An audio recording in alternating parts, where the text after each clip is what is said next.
me trapped inside this spell. Now I feel it, now I feel it. Your demons drag me close to hell. I can feel it.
wanna see the way you fall apart.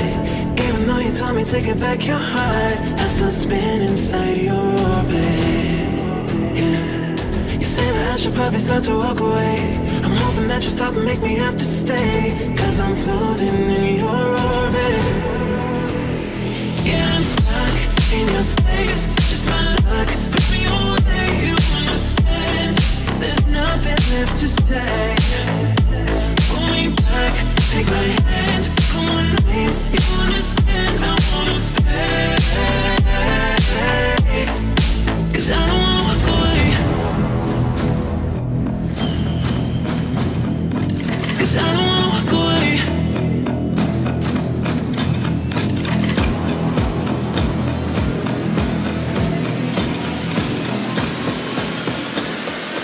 'Cause I don't wanna walk away.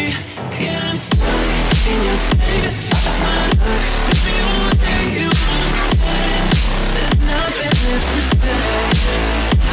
Pull me back, take my hand. I'm on knees, you understand. I wanna stay. 'Cause I don't wanna walk away. I wanna see why you fall apart. Even though you told me to get back your heart, still spinning inside your orbit. I should probably start to walk away. I'm hoping that you stop and make me have to stay, 'cause I'm floating in your orbit.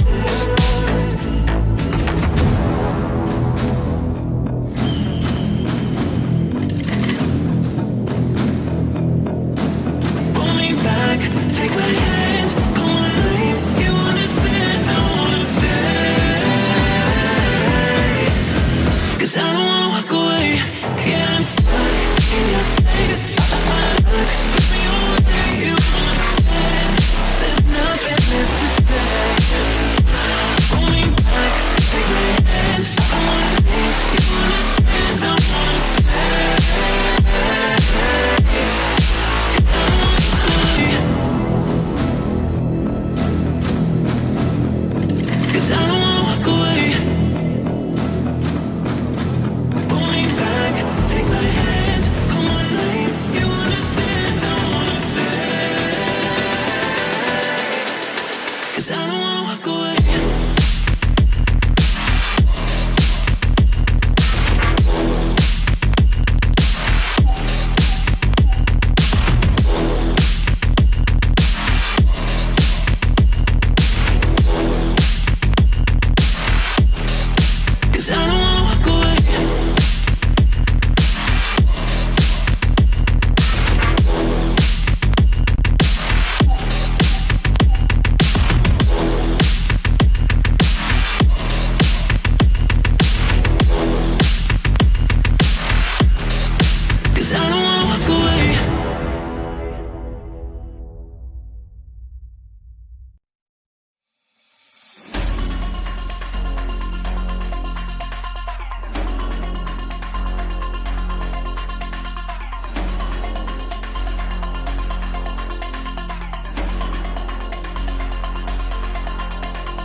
Sorry, ladies and gentlemen, I think we're having slight tough technical difficulties here, but I'd just like to welcome everyone here to our final day at the PUBG Singapore and Malaysia series. My co-caster Aaron Contra-chan and I, Play of the J, we're going to be bringing to you all of the action here in grand spanking fashion. And we got 5 final matches to decide who is going to be going to PCS2 APAC and which teams are going to be collecting which portion of the $10,000 prize pool.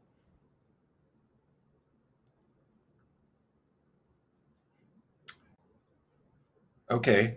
Well, sorry about that, ladies and gentlemen. But in any case, I mean, we'll still continue with the pre-show while we try and sort out technical difficulties behind the scenes. But yeah, I mean, we have a little bit of a short break here. We'll be right back here, and we'll be able to get started with our show.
哇，5个急救包！저거 뭐야? Level 3 vests and helmets with the... What the f***이다. 이렇게?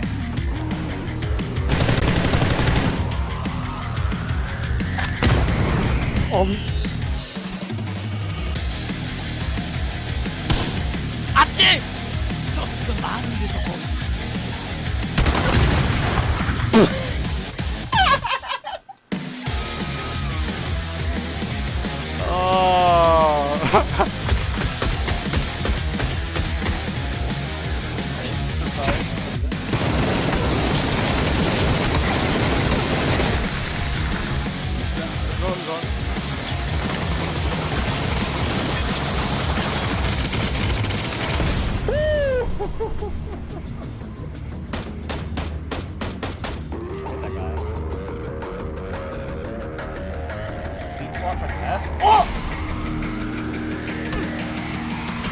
Oh, what? Duncan's M4? No! Yeah, baby! Whoa!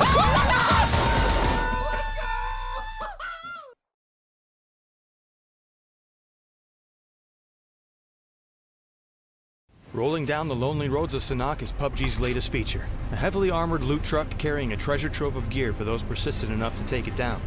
But where can you find these trucks? What loot do they offer, and how do you stop them?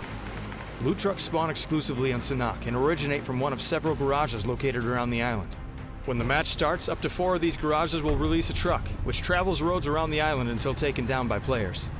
Up to 4 trucks will roam the island at a time, and another will be spawned each time one is destroyed, up to a maximum of 8 total trucks per match. These heavily armored behemoths require a large assault to take down, and will push anything in their path out of the way. They can even resist the force of other vehicles running into them. In fact, the only way to stop a loot truck's movement is by deploying spike strips, though even then the pause is only temporary. Still, a stationary target is easier to hit than a moving one. Loot trucks take decreased damage due to their heavy armor, but they do have some vulnerabilities. Attacking the trucks from the sides will deal increased damage, and explosive weapons such as the Panzerfaust, which now spawns in Sanhok, pack a heavy punch against these trucks as well. As the trucks take damage, they'll drop containers of loot, and give even more once destroyed completely. This loot can contain level 3 gear, and weapons already kitted out with attachments. There are even 4 specially skinned weapons from a historic moment in Sanhok's past. One quick note, loot truck explosions are no minor thing, so make sure you give them some room when they finally go boom. Every shot fired is a signal to enemy teams, so you'll need tactics, persistence, and speed to take them down and safely loot their treasures. These trucks often travel through the reworked towns of the island, so start here if you want a little more cover while you take them down. Loot trucks are spawning now on Sanhok, so grab your team, some explosives, and a lot of ammo, and drop in today.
And once again, welcome back to the PUBG Singapore and Malaysia series. We're here in our ultimate day here with 5 final rounds to be played out. My name is Contra alongside Player of the J, and of course, today will be our finale for all the teams here to get their chances into that slot for PCS2, and of course, with a whole lot of crash prize of up to 10,000 US dollars to be played out.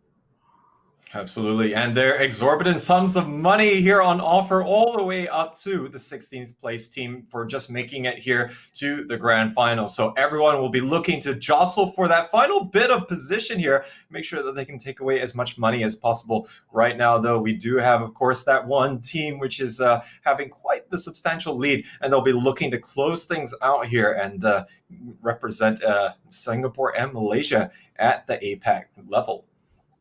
That's right. Let's check out some of all these stats that we do have. But before that, this will be your schedule here, which will be starting off inside of Miramar for the first 3 rounds, and it will be ending in the classic Arangel. And, well, we already have all the teams all well prepped throughout the span of the past 5 days. We've seen a lot of different winners for Miramar, and we are bound to witness yet another legendary performance coming out from the top tier teams of Singapore and Malaysia. Yesterday, Team Hype and PMA, they did catch quite a lot of great fights, and they are definitely contending within that top 5 ratio. Yeah, exactly. And right now, they are very few points behind the second place team, which is the Rejects. And yeah, they really can get quite a bit of prize money if they're able to get that second place. I do believe it's 1,500 US dollars compared to 750 US dollars that you get it being in either third or fourth. Yeah, and it's a big change if you really get third or even second place. And speaking of which, the points between these teams here are not really too far off. But before we get towards the table, let's have a look in towards the overview of the games that we've played throughout the past couple of days, which have been rotating between Erangel as well as Miramar for the initial 3 rounds, and the latter being either Miramar or Erangel. And yep, we talk about that whopping huge sum of a prize pool, and all the ones that qualify to PCS2, they have even more to play for. As for today, we'll see who will be the grand champions here to be able to walk away with 4,000 US dollars. Exactly. So this is going to be a lot of money here. So of course, that in 10,000 US dollars is the total prize pool, and we sort of hinted at who is getting what. But I think we're going to be able to show what is going to be the exact prize pool breakdown, ladies and gentlemen. And let's take a look based on the current standings. We're seeing that Battle Arena Elite is going to be walking away with 4,000 US dollars, 1,500 US dollars for the likes of the Reject, 750 apiece for Hype and PMA, 300 for places 5th all the way down to the 10th place, and then everyone else will be getting 200 US dollars. So you can see there's quite a bit of money on the line for all of the teams that are present here, and everyone will be looking to try and get that last bit of performance out of this tournament. That's right, and this is going to be a really huge for some of the teams that really are just a couple points away from each other. We're looking at Team Hype as well as PMA really chasing in against the Rejects. Well, the Rejects definitely need to put everything on the line to challenge Battle Arena Elites if they have broken that 300 mark, and there's a little bit of that sort of distance being created with quite a number of chicken dinners coming in for Battle Arena Elites, and also due to their really high volume of frags per game, and usually they manage to achieve at the very least 10 kills at above. So let's see, we're not what Battle Arena Elites march even further ahead, or would they have a little bit of a slight hiccup here that gives a little lead to the Rejects as we're looking towards Day 5's top fraggers? Let's start things off here, and of course, we have Flood with a total of 75 kills. Yeah, Flood again still leading the charts for the kills, but Sophia, his teammate, is actually catching up to him, 68 to him, and Nafahor are going to be following up with the 45. GC Kimbap and Bio 62 both going to get 40 plus kills here, as well as they are really trying to carry their teams as much as possible. But yeah, I think we talked a lot about Battle Arena Elites dominating these charts, and honestly, it's a lot of hard work put in from them, and it's yielded quite a bit of the results there. But Flood with 75 kills, averaging 3 kills a game. That's pretty good stuff right there. Yeah, and that's out of 25 matches overall. So imagine what he could bring to the table for today. If you really stash up more than that, he might even hit that 100 kill ratio to really flex out onto anyone that may be waiting in the PCS2 APAC rounds if they can keep a really good pacing for the side of Battle Arena Elites. Now, let's check out the top DBNOs. We really see BAE coming up on top for sure, with Flood also popping off with a whole lot of knocks. 68 is the number. Nefer, the captain of BAE, will be joining on second with 44. Rumble Knight with 40. Roulette with 39. And 38 for Bio 62. Yep, some pretty solid numbers here, and is really creating for the team as a whole. Whenever you're going to be able to get one of these DBNOs. But yeah, I think looking at this Battle Arena Elites, yeah, they're going to dominate every one of our charts here, and Flood with the 68 is a little bit behind his 75 kills, so does suggest that others in his team, like say Neferhor, would be contributing to those opportunities laid out there. So that's it for our DBNOs, and honestly, I think we see quite a little bit more representation here from Robinoid and Roulette as well for their respective teams. So good to see them here. But again, Bio62 has been lifting his team quite substantially, but he's going to need to lift them a little bit more if he wants to help secure a little bit more prize money today.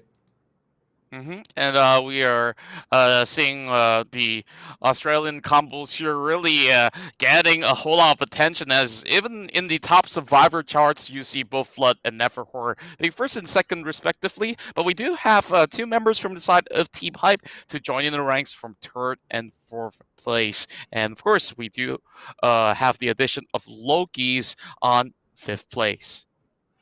Yeah, as Team Hype, they've been getting some consistent points on the board, and they had some high fragging games, but they've also had games where they've been a bit more on the passive side, maybe because their positioning didn't allow them to really take too many fights advantageously. So in the way, it's about staying alive towards the end and then executing their plan against whichever team might be remaining. And there were 2 rounds that they managed to get chicken dinners at BAE's expense because they employed some tactic like this. I think, of course, the number of kills they had in each of those games is a little bit different. But in the end, that's exactly what was able to yield them more points than Battle Arena Elites in those particular engagements. That's right, and let's also check out the highest damage being dealt here as Flood, no questions asked, once again on number 1 spot, having the highest kills, highest knocks. I'm pretty sure he has rounded up some of these numbers here, but he's almost reaching that 15K mark, alongside with Sophia here, which have dished out the 10,000 damage throughout the entirety of the battles, and therefore coming in towards third place, managed to hit 8,722. She's came back with fourth place, 5,834. Bio62 with 8K767. That's pretty insane points totals right there in terms of damage dealt, but yeah, these guys will be looking to see whether they can continue to pump out that level of damage and get that consistency going here. But let's take a reminder here, ladies and gentlemen, of what our overall leaderboard looks like. Currently, Battle Arena Elites stands head tall over the rest of everyone else. Look at that. Over 100 points in a difference here with the Rejects. Rejects with 230, but only 6 points behind is going to be Team Hype, and PMA is going to only be 11 points behind them. So things are heating up in the top 4, but a big gap here between PMA and Team Max with 135, and the Chasing Pack all going to be relatively close here, as we see there's not a lot in it between the first and second half of the table for quite a number of places. And I do believe that some of all these teams, like 24K and Team Max, would still have something to prove here. And imagine if they do get 3 really good rounds here, they could catch up against PMA, provided if PMA falters early on without a solid performance. But that is very unlikely coming in for both Hype as well as PMA, who are definitely gunning for the second place to chase up against the Rejects. But for the rest of them, other than the Rejects here, to really chase up against Battle Arena Elites, that's a whole lot of work that you do need to get, like ample chicken dinners alongside with those 10 to 20K kills here to really prove their worth to be representative of MYSG.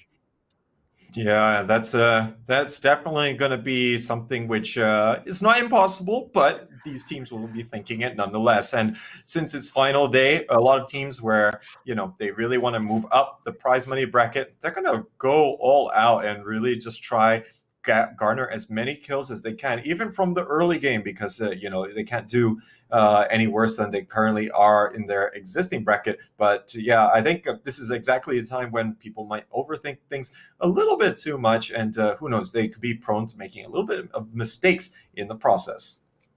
Yeah, and some of the teams definitely have a sort of a game plan with nothing much to lose and everything to gain.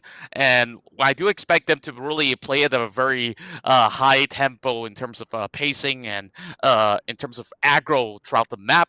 Uh, Maybe this might really affect the teams that are really trying to hit that top three ladder out there. And as for PMA, alongside with maybe Hype and the Rejects, they will have maybe a pretty much a common composed way of playing, just like how they used to have for the past couple of 5 days that we have witnessed so far. But now that we're heading in towards Miramar first and ending inside of Angle, do you feel like this is going to be a really hard way to begin for the top dogs out there to really kickstart their engine? I think since they've already played 25 rounds, I think they should have some kind of measure over the competition that they should more or less avoid surprises. It's just more like how do they deal with the maybe the higher level of aggression that might be demonstrated by quite a number of the other teams. So they maybe have to tone it down a bit themselves. Play a little bit more on the defensive rather than taking aggressive posture. I mean, there are a number of teams here which they can turn it up as and when they want. Of course, Battle Arena Elites comes to mind. PMA definitely is one of those teams that likes to get aggressive as well. So these are the teams that maybe have to take a step back. But at the very least, Miramar is the map where you kind of know what you're getting into. It's not going to be like a team hidden because there's a small hill or defilade and some shrubbery like that you might get on Erangel. Yeah, I would certainly agree, and especially for the likes of some of these teams who really get themselves into a really good drop spots in the get-go. Like we usually see Battle Arena Elites going to Minas Generalis, PMA inside Picado, and the rest really depend on the flight path as well, where a lot of these sort of the initial start of the flight would have affect maybe some of all these members here who are really opting to retrieve their very first vehicles, and that's where maybe just big maybe we'll be seeing them getting run over or stuff like that. So I believe that we're about to kickstart our very first round of today, and I'm really excited to see whether or not can anyone put up the fight against BAE. Absolutely, but of course, it's a little bit of prediction time now. Of course, it might be a little bit weird to just guesstimate for the top place team. But who do you think will finish in the top four? Do you think, Contra? Well, in the top four, I do expect the names like PMA alongside with the rejects out there. And of course, I don't think that we will be moving all too much in the standings for until maybe the third round, where we will see whether or not the other teams can solidify their positionings in that sort of sense. But we're already taking our flight here, coming from the southern side all the way up towards Torre Ahumada. Yep, so our final day of play is commencing right here. Our very first map is going to be Miramar, and we're already seeing a couple teams going for maybe a little bit of hot drop at Puerto Paraíso here, as Revive Team and ACR Esports might collide, it would seem, as they are going for the fastest drop possible. It definitely has its benefits in that sense, but of course now there's going to be a little bit of added risk factor. But I'm sure both these teams don't mind, as they would most likely love to secure a few extra points and definitely go out with a bang. As for Hype here, they are going to be moving in towards St. Martin without any sort of problems, pretty much reachable with this flight path. But they really have to careful with their surroundings because Vitez, Q-Rifted, and also BBG is very close by. And even if if they were to rotate towards the south, they have to be mindful of the rejects that has been inside of Power Grid in most parts. And wow, we talk about the circle mostly going up north. This is one of the very few occasions where it's having a bigger likelihood to end up in the quarters of Los Leones. Absolutely, and I guess it's better late than never that we're going to be getting such a circle. So I'm definitely thrilled, and we'll see how things are going to be shaping up later on. Team Hype and all these teams on the northern side, they're not going to have that much luck this time compared to pretty much every single other Miramar round. But now, Crifted here in water treatment, they're also going to be one of these teams that have to take a little bit of a faster move, thankfully. But they're just going to be continuing on until the very early stages, and unfortunately, I'd like to see Crifted, have 4 players for the duration of the tournament. There were 2 days, day 2 and day 3, where we didn't see them, and it would be nice to see how everyone can perform with that 100% roster. Hmm. And I'm glad to really see many of them really getting themselves all together. And there are big movers on the chart like Team Max, who really put in some really great plays. And we're already seeing so many of these early altercations here. And Vampires will take out Quadro of Acer Esports inside of Porto Paraiso, leaving only a few men to work with. Yeah, so going to be a little bit unfortunate that not getting the better of the exchanges here on. And to give a bit of perspective, now with Revive team in 11th position, they need to jump at least 1 position to be able to get a little bit more prize money. So they are definitely going to be clawing tooth and nail to see if they can get $300 instead of 200. But right now they are going to be in a little bit of a more awkward position. Vampires does manage to get 1 kill a little bit earlier on, but right now they do have 1 player. He's going to be all alone, surrounded by the ACR Esports players. So it has to just be a little bit careful. Currently, Demon Eater going to be a little bit on the higher ground. He might be able to catch out if the player does decide to go towards the main room and join up with the rest of the squad. Yeah, and as for the rest of them, they were having pretty much safe spacing between each other, while I'm looking at Makandi Shiraki here, who seems to be over on towards the port side of Porto Paraiso. Maybe he might get a little bit up close and personal once again. But PMA, they are already looted up and they are ready to make a move. Honestly, they really don't have to move out too much as they are still inside of the first phase. But Picado, if you really move off much later on, you're going to be facing off with many other teams that have been booking their slots. So as for Team Max, they are over on towards the factory section of Los Leones, and most of the games that we see inside of Los Leones, we'll see about 2 to 3 teams really heading inside, but there's no trades whatsoever in the early stages.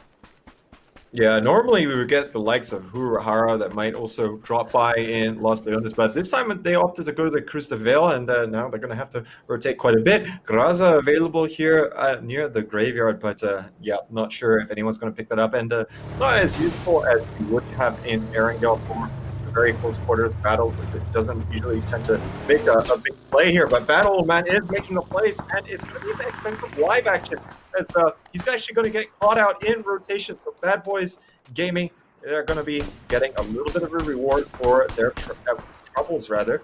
But the rest of Hype, they should be at least clear for the time being, but yeah, they still got some ways to go. Bad Boys also have to make their travels, and I think they might have spotted that loot crate with the Graza inside to see whether they want to go and get that on the way down south. And that definitely will be adding up towards their potential of getting more frags. Well, they've already caught out live action much early on with that early rotation out of St. Martin. So I'm wondering whether or not can Team Hype here really get in towards a good position, as there is Battle Arena Elites driving past them from the left-hand side of things. But BE, they are now opting to take this corner of the highway and perhaps try to book it out to catch any other rotators out there, while PMA is going to be trying their luck here with Pete on top of the roof. And, well, they won't be getting too much angles as they are now booking it inside of the compounds.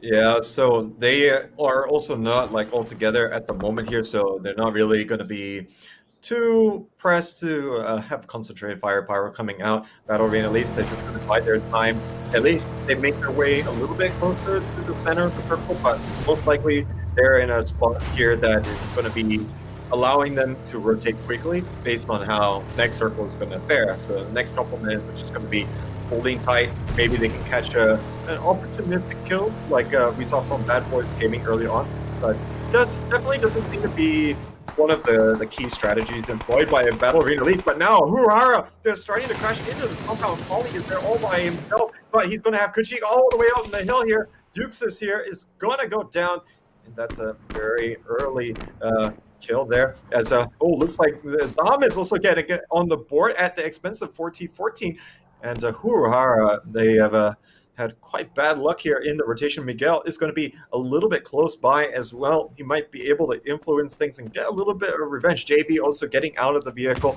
It's going to be trying to see if they can take the fight here to the Bad Boys. Well, here comes JV. He tries to take a longer shot here. Oh my! Really trying to squeeze in that bullet by the corner, but Battleman's going to be removed. And that's one more member out for inside of BBG. But Huruhara is definitely going to be on the shot end of the stick with Bad Boys really coming in from multiple angles here to really hold off this entirety of the hill above Minas Generalis. Well, Jay definitely knows that this is going to be a goner for him to really commit to this, while Miguel seemingly to have given up on life. Well, Kitchik's going to be able to go in for that one tap to secure the 4th kill for BBG.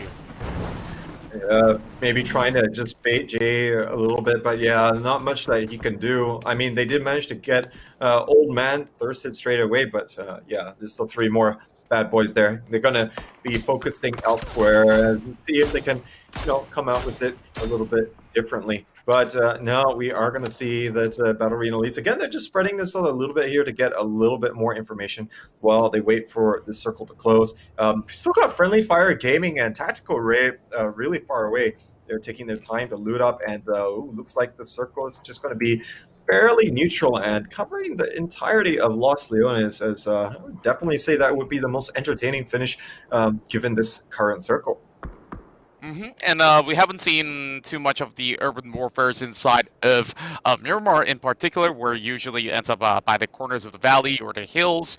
And over on the north side, it seems to be a big cluster coming out with the rejects moving nearer towards the side of Q Rifted as well. And we really do wonder, will they really go in for some collision course to get their way past Los Leones? Well, Batman's going to be going in for the pickup, and they are going to be dashing their way across La Bendita in a really safe route. Yeah, and you have to try and make sure that you can sustain to the later game, because that's usually when you're going to get most of your kills in any case if you do manage to get good positioning. So making sure that you prolong the life expectancy by any means possible definitely will be a good thing. They haven't been too late with their rotation, so they could definitely afford this. But Flood landing quite a few shots there on the PMA. He's going to be lucky that he's got a bit of hard cover to work with. Flood and the rest of them not going to be moving out anytime soon. They're going to be nice and quite central, in fact. So this is going to be a good vantage point for them to catch out any of these other members. Right now, there is going to be, of course, the rejects after having moved here. They might be able to spot out Cryptid if they do come out of La Bendita Crater. But now it's Team Max, who's also going to be starting to face a little bit of pressure here. And these are all the teams that are making their way a little bit slower inside the circle, but there's already a lack of avenues to rotate to. As Etzis is going to be scouting up ahead, he should not pursue any further here, as it's still pretty much a dangerous attempt, as there's no cover whatsoever coming in from the rest of Q Rifted. Spaggy also staring back towards the corners of the La Bendita crater right there. It's going to be M0 to be taking a different spot alongside with Spaggy on the longhouse, while we are looking at Basri being behind this shack, and they really gotta move off to a better location eventually, as this is just gonna be by the edge. And for the rest of the teams, they've been rather silent for the moment. Let's have a look into its tactical raid. I think it's just going to be a little bit concentrated around that northern side, just because, if you want to try and occupy the rest of the circle, you're going to go into Los Leones. So unless they know the circle is confirmed to go there, they would rather stay away from that. It's going to be, of course, a nightmare to be able to take into account all the possible angles, all the hiding spots for other teams. That's why even the likes of Vitas, you see, they're just going to be hanging out here on the outside and really just see how things develop. Because anyways, if it does shift down south to Los Leones, everyone is going to be moving because no one is really taking up that position. There's only 24K that they actually started there. So that is going to be maybe the only difference here. But you see, no one else is really taking up any residence inside the central spot. But we'll see now how it's going to shift. And it looks like a lot of teams, they won't have to make that transition, unwanted transition just yet. It's going to be still pretty decent for them to work with. Yeah, I really like the idea that's coming out from most of these teams to really take the hills instead of booking it inside the city. While Mushi, being in the middle of the streaks, has been having some bold attempts here. Well, he may be able to prime this good grenade to really secure one upon Ezo. Whew, oh, that didn't quite deal enough damage there. The Vets, 38 damage only, but he's going to be able to land a few more shots. But yeah, now with this Vitas player going to be all alone, Team Max can potentially try and finish him off. The Molly going to be a little bit beyond the mark there. But yeah, he's got no information on the surrounding areas. The two other Team Max players, they're coming in here to see how they can try and help out on this one. But yeah, I'm not sure why this one Vitas player coming out here. But now BAE is starting to push into the likes of FFG. Well, they do have one man being knocked here by Flood's nade, though. While Bozo is trying to hold his own right here against Loki's on the corner of the wall. And he's being all cornered up as being attacked left, right, and center. Saber's the next one to fall as Mushi will eventually end alive. A member of Vitas, and FFG will be the first one out of the first map of the day. Oh, wow. And sorry, I did say that BAE is moving in. It was actually FFG that came in from that northwestern side. And then, yeah, it looks as though that they were expelled from the compound in the worst way possible. And Battle Arena Elite's getting on the board early, but we are seeing that the rejects are going to still be here on the south side of the crater, not too far away from their key rivals, I would say. But at the same time, it's going to be a difficult proposition to just take the fight to Battle Arena Elites. It would be the ideal way to go about it if you really want to catch up as much as possible. You need to have those big wins, multiple ones today. And only that, you have to deny Battle Arena Elites points. So you might as well try and kill that team to have that chance. But they could be looking a little bit more on the realistic side, that they just want to get some solid points and not really take a huge outlandish chance to try and catch Battle Arena Elite and then fall, and then you have the Hype and PMA ready to take over. Yeah, and speaking of which, it's really hard to really catch him. Oh my goodness! Jay with a really solid catch right here as they ran right in towards that boulder, and Tactical Rape will lose out on damage, but when they've only got a few or only a singular player to work with, it seems like the other two seemingly hasn't really been able to get right into the action of the map, while Batman will be able to find answers, and that's one man down from the Hype team. And only two members left. They really need to stack those points up to really chase upon the rejects, and this is not looking good in the early phase of the game. Yeah, exactly. They are the ones who really need to be clutch here. They've done a lot of work to catch up to the rejects, and now they're just a few points away, but they're faltering a little bit through these early losses that they've had. And not to mention PMA is going to be breathing down their necks as well. So that's all to play for here. And now I would say that the rejects are happy that they managed to get that kill more than a Battle Arena Elite player kill. It's probably going to have to, set their sights on that little bit of realisticness that we're talking about. And seemingly inside the circle, we're really looking at the top 5 of the leaderboards all clumped up in towards these corners of the factories as well as the hill, and we see a little bit of long range trade between these two guys, and PMA is just going to be taking shelter right down below as well. Both have spotted one out from the side of PMA, while Revive team is going to be on the move as they will be able to make their way in towards phase 4. As for Polly though, he's getting a lot of information, but nothing much that he can work from. But Jay, man, this guy is running rampant after having his entire squad wiped out.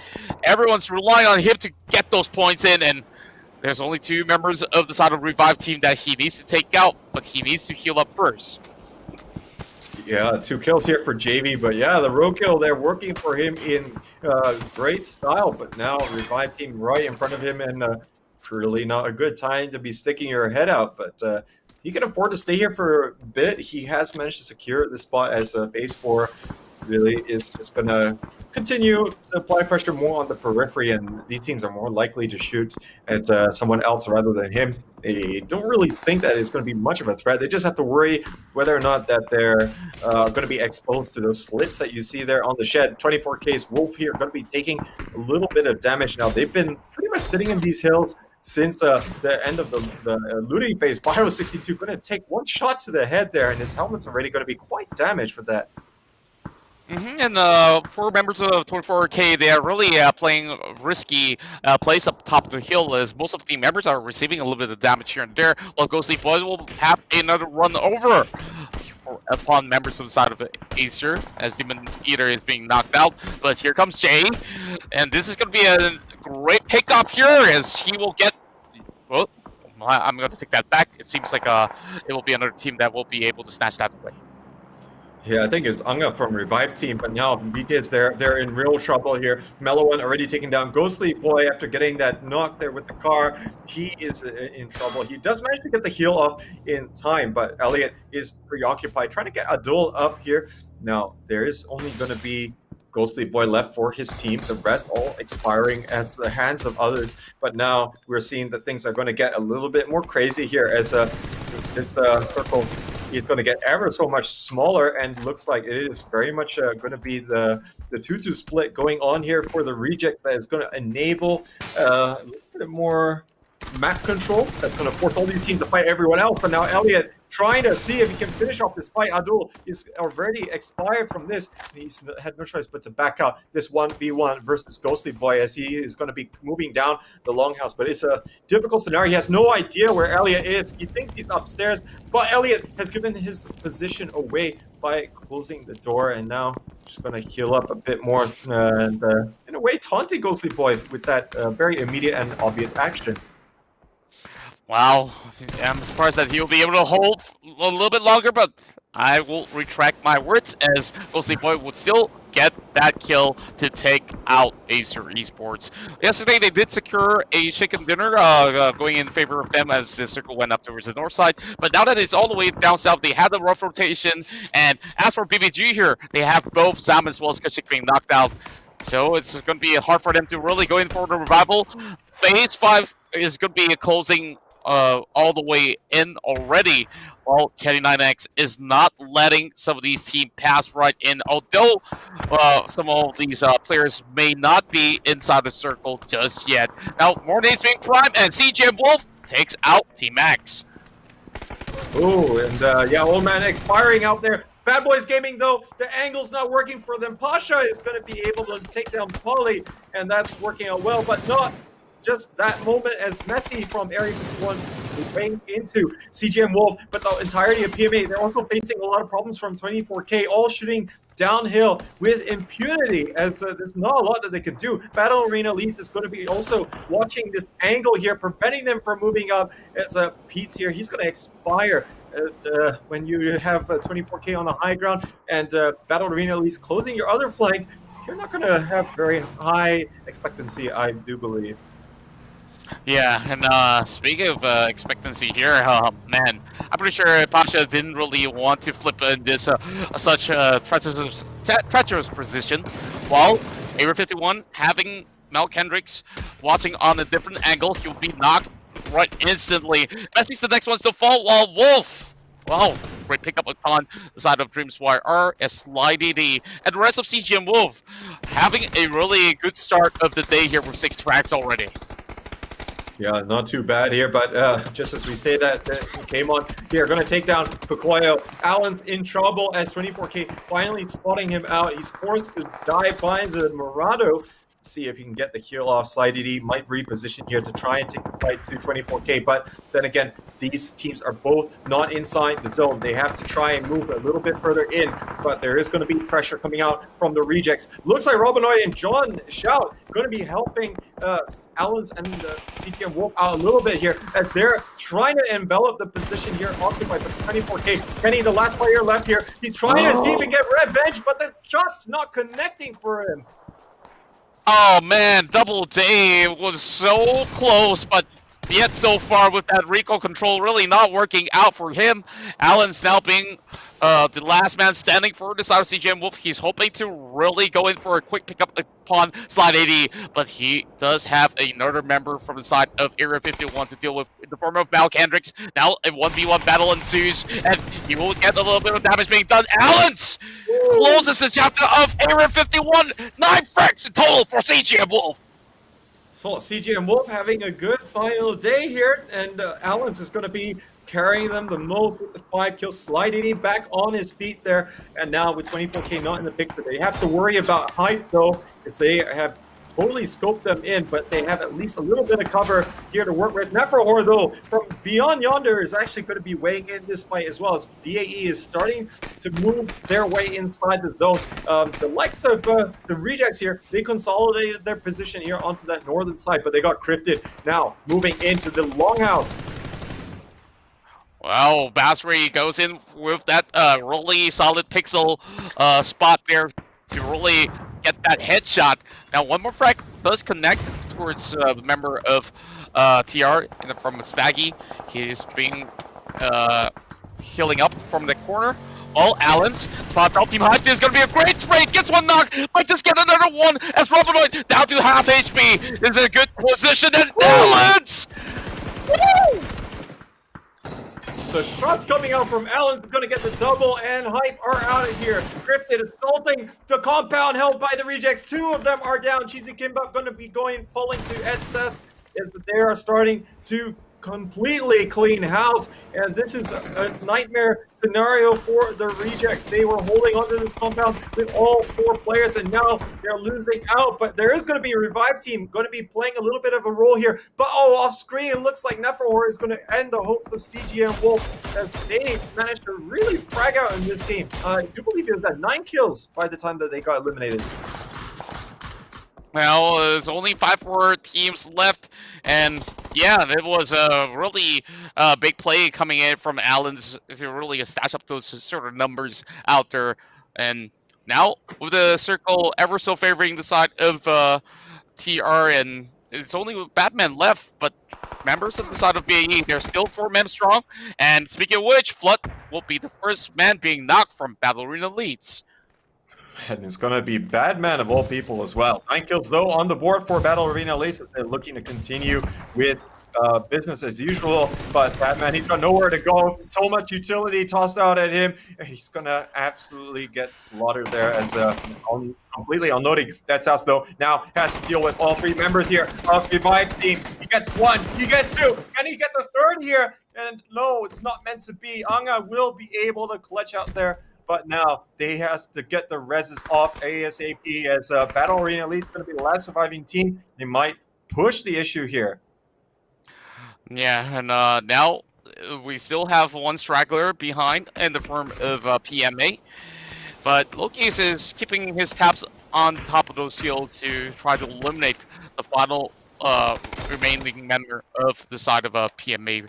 Now, over on the side of Miracle, no vests, no first aid kits. He has to play it really safely, and he's got to wait for a little bit longer here to see whether or not can BAE adjust that sort of the aggro towards Revive team instead. And I gotta say, I do expect a little bit more coming from the rejects to be able to hold the northern side, but they just got flushed out by members of Q-Rifted, and later on even Q-Rifted wants to join in the party as well.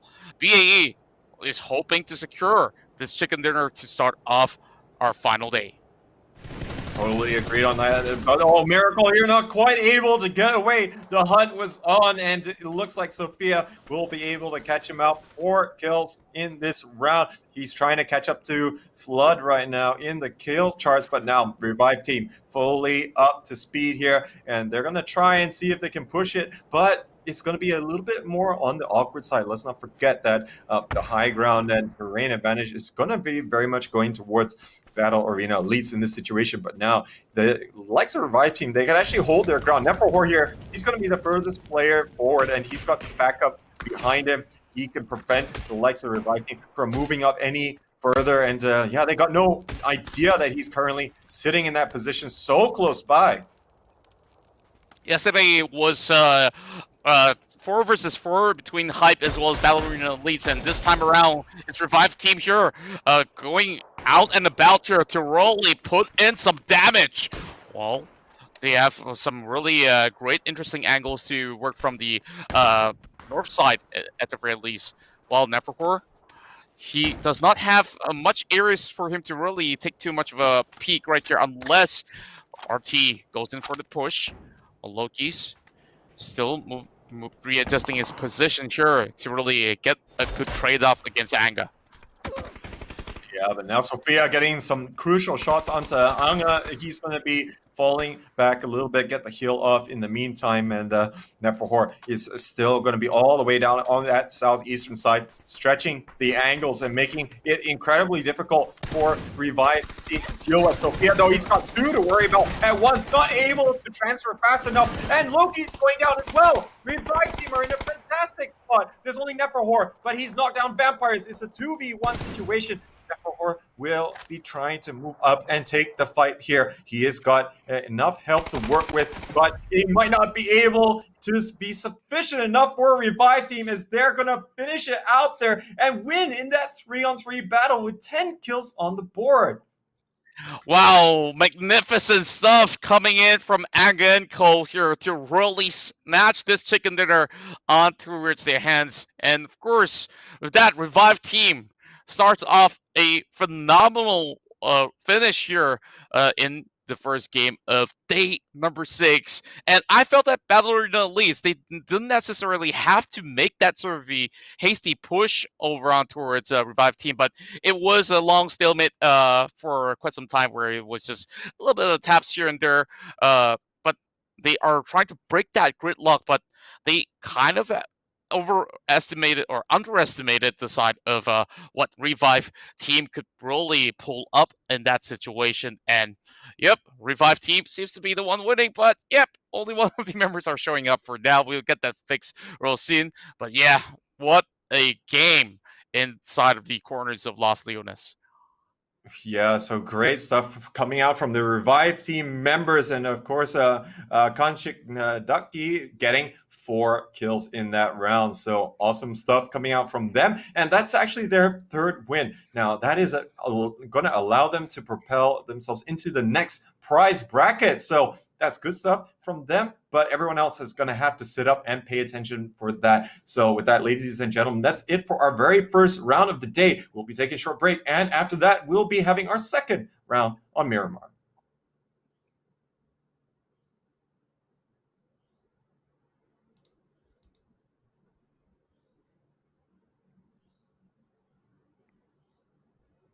Well, anyways, in case you guys are wondering, they were sitting in 11th position earlier on, and yeah, they did.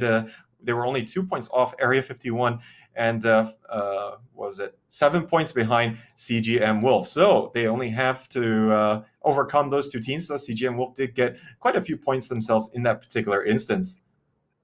Yep, indeed. And of course, we'll get all the teams' position all updated in the leaderboards right after this. So we're going in for a short commercial break, and we come back, we'll bring you the finale rounds. Only 4 maps left here. I'm Contra alongside Player J. We'll catch you after this break.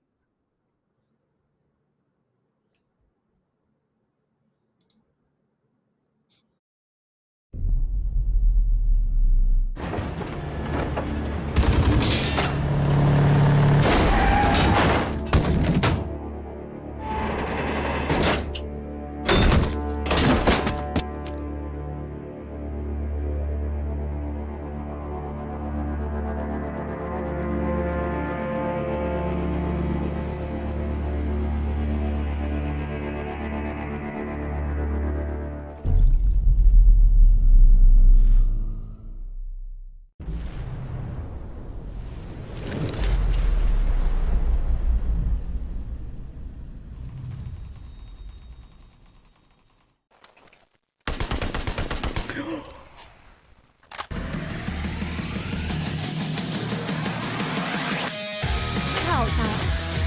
哇！哇！五个急救吗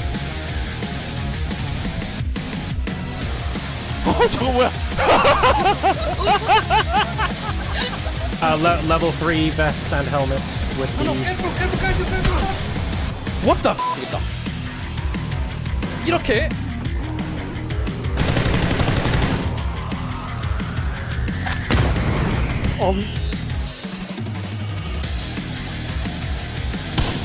아치!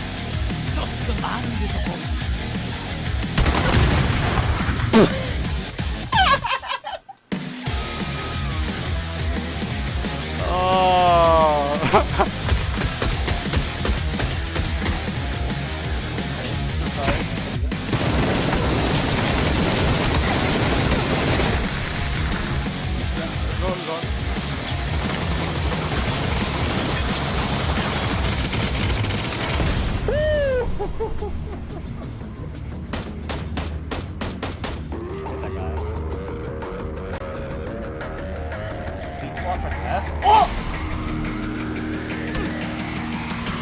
Oh, what? Duncan's M4? No!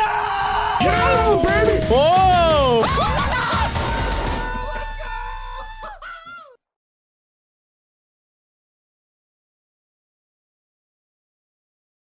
Rolling down the lonely roads of Sanhok is PUBG's latest feature. A heavily armored loot truck carrying a treasure trove of gear for those persistent enough to take it down. But where can you find these trucks? What loot do they offer? And how do you stop them? Loot trucks spawn exclusively on Sanhok and originate from one of several garages located around the island. When the match starts, up to 4 of these garages will release a truck, which travels roads around the island until taken down by players. Up to 4 trucks will roam the island at a time, and another will be spawned each time one is destroyed, up to a maximum of 8 total trucks per match. These heavily armored behemoths require a large assault to take down, and will push anything in their path out of the way. They can even resist the force of other vehicles running into them. In fact, the only way to stop a loot truck's movement is by deploying spike strips, though even then the pause is only temporary. Still, a stationary target is easier to hit than a moving one. Loot trucks take decreased damage due to their heavy armor, but they do have some vulnerabilities. Attacking the trucks from the sides will deal increased damage, and explosive weapons such as the Panzerfaust, which now spawns in Sanhok, pack a heavy punch against these trucks as well. As the trucks take damage, they'll drop containers of loot, and give even more once destroyed completely.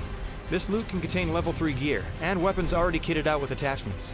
There are even 4 specially skinned weapons from a historic moment in Sanhok's past. One quick note, loot truck explosions are no minor thing, so make sure you give them some room when they finally go boom. Every shot fired is a signal to enemy teams, so you'll need tactics, persistence, and speed to take them down and safely loot their treasures. These trucks often travel through the reworked towns of the island, so start here if you want a little more cover while you take them down. Loot trucks are spawning now on Sanhok, so grab your team, some explosives, and a lot of ammo, and drop in today.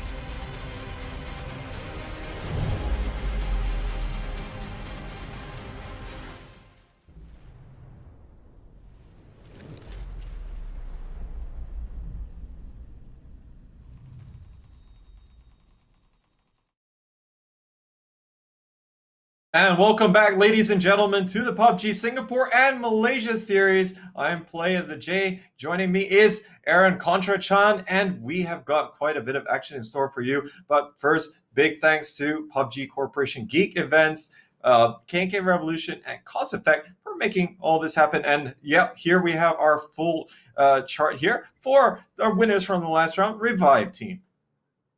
Revive Team absolutely crushing it right there as he came in from the northern section, which was flocked with so many of those teams. But hey, they were the ones who made it out alive, and they also took out the rejects alongside with Curifted in the process. So they definitely deserved it all when they were battling against the top team of the charts right now, Battle Arena Elites, and still made it out alive at the very end. So what a finish that was coming from RT. Let's see, where will they be placed right after that monstrous round. And not only that, another key highlight that we had for this game, in particularly in for a certain team, would be CGM Wolf. Well, that was a massive performance coming out of players like Pasha, Allens, as well as Sly DD. Absolutely. And in the overall, or rather the results from the match, we saw CGM Wolf getting that third spot here in terms of total points, 11 kills. But of course, Revive Team taking 20 points with the 10 kills. Battle Arena at least still going to be getting 18 from that round. After, of course, getting that second spot and the 12 kills to boot. So good rounds coming out from them. Crifted and PMA going to be getting 6 points apiece. Huruhara with 5. Hype not quite doing as well as they would have wanted with only 4 points together with Rejects, as PMA is going to be closing a little bit of distance on both of them. But yeah, I think CGM Wolf definitely going to be the most improved team at the moment, and Revive Team looking to jump a bit further up the standings as well.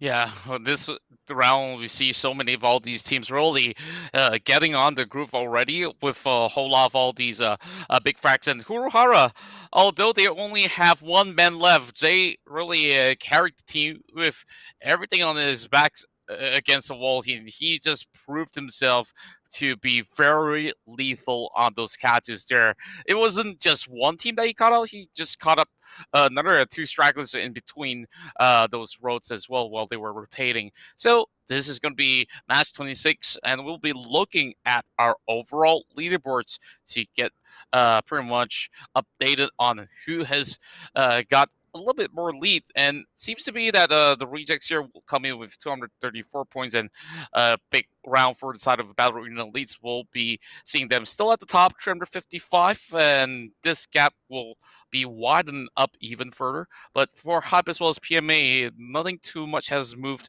for the teams, as they are just 9 points apart. And right now, it does look like CGM Wolf climbing a number of places here. They were in 9th position, now in 7th, tied for 6th, in fact, with Revive Team also moving up into the top half of the table. So they're 1 point behind Team Max. So again, it's all the same prize money between 5th to 10th place. So again, it's going to be more for that, a little bit more prestige. And let's not forget, it's actually not that far away, the 11th place team on 121 points through Area 51 as well. So everyone does have to stay on their toes. Mm-hmm.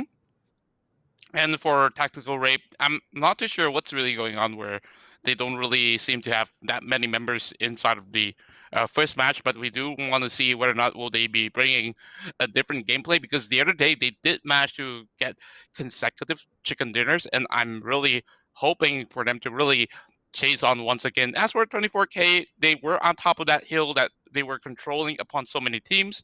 They do get some fracks here and there, but man, they really gotta get back on track on the pass. The first 2 days that they started off, they really been able to secure quite a number of games going in favor, where they always finish upon top 3, top 5, and things are just looking a little bit difficult for them at the moment. Absolutely. But right now, it is still going to be a little bit of an uncertain thing here for some of the teams. Of course, Battle Arena Elite's looking to continue doing Battle Arena Elite things. Allen's, though, doing in the heavy work here for CGM Wolf, and he's going to be getting 7 kills. So that's pretty high kill total. I think it's the highest for any of the CGM Wolf players. Sophia going to be getting 4 in that round, looking to catch up to Flood in a way. I think he did get 2 additional kills, and probably why we saw Battle Arena Elites go in for a little bit more of aggressive play towards the end. But then again, they are brimming with confidence, and I can't really blame them for taking that fight at that stage. Khan Shikdaki is going to be getting 4 kills, as is Neferhor. JV going to be featuring here as well for Huruhara with the 3 kills. Yeah, no, that was the key moment where even he was hiding by the corner of the shack. Seems like there wasn't really members of the side of a Revive team that were chasing after him, but giving him a little bit more room, he managed to go sneaking behind other teams instead to get that 3 frags out there. But Makan Shidaki, he was definitely pulling in those numbers from the low grounds to really challenge the likes of the teams that were inside of that longhouse that was highly sought after by many of the teams, and they were the last team standing inside of that compound. Yeah, exactly. Now, again, this is going to be only the second match of the day, but we still got another 4 more to play in totals here. So still gives a little bit of opportunity here for these teams to, have a little bit of a last call in a way in terms of showing their performances of what they can do, etc. And I think looking at JV, just now being the last player left alive for Hurahara, he definitely has the right mindset to approach these last few games and make sure that it can go out with a bang. And I think we did see a little bit of altercations at the start, or a little bit more than the average game that we've had. But maybe we can expect to see a little bit more of compound invasions happening in the next couple of games as well. That's right. And we are preparing for our second game here. Throw in the names right down in the comments as we are about to begin another round. And who do you think will be able to secure that chicken dinner? And who you guys will have the favorites to really take home that top prize of the PUBG Singapore and Malaysia series? And if you guys haven't liked or followed the Facebook page or PlayerUnknown's background, you really need to do it right now, because you got to get yourselves updated on the action as well as all the upcoming esports events in the PUBG realm. Absolutely, and not just news from other regions, but also on the PCS2, which is slated to come later this month. But we are about ready for our second flight of the day, as we're going to be having our penultimate Miramar round for the PUBG Singapore and Malaysia series.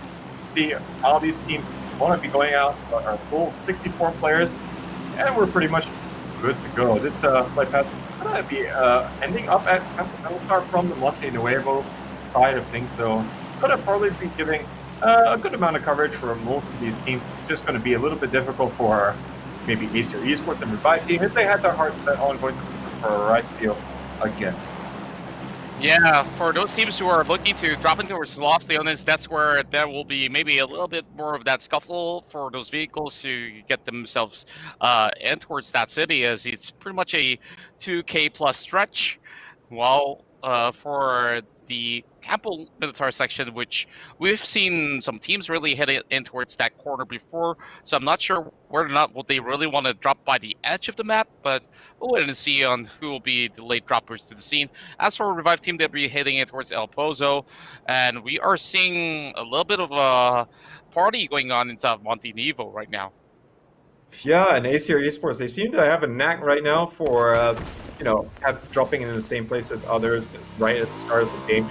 They're just going to be cryptid hanging out there. Even Shogun heading towards El Pozo, but there is going to be a little bit of presence from Revive team. Revive team, of course, not being able to go to Rise, but we did see a little bit early on. But PMA has spotted an intruder in the form of 24K near auto side of things.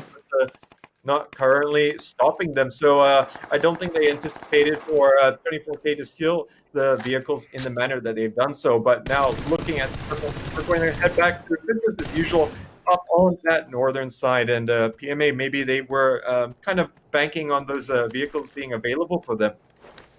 And early on in game number 1, we did see a member of 24K really dropped out close by as well. But this time, of course, with a great succession, they will be able to not only rotate back towards their designated hometown, they are negating that potential for PMA to really get their groove in towards that later stage of the game. But honestly, phase number 1, they are just slightly off of that circle, or just by the edge of it, if I really must say, as they need to slowly rotate towards that northeast side. While inside of Hype's territory of St. Martin, coast seems to be very clear for now.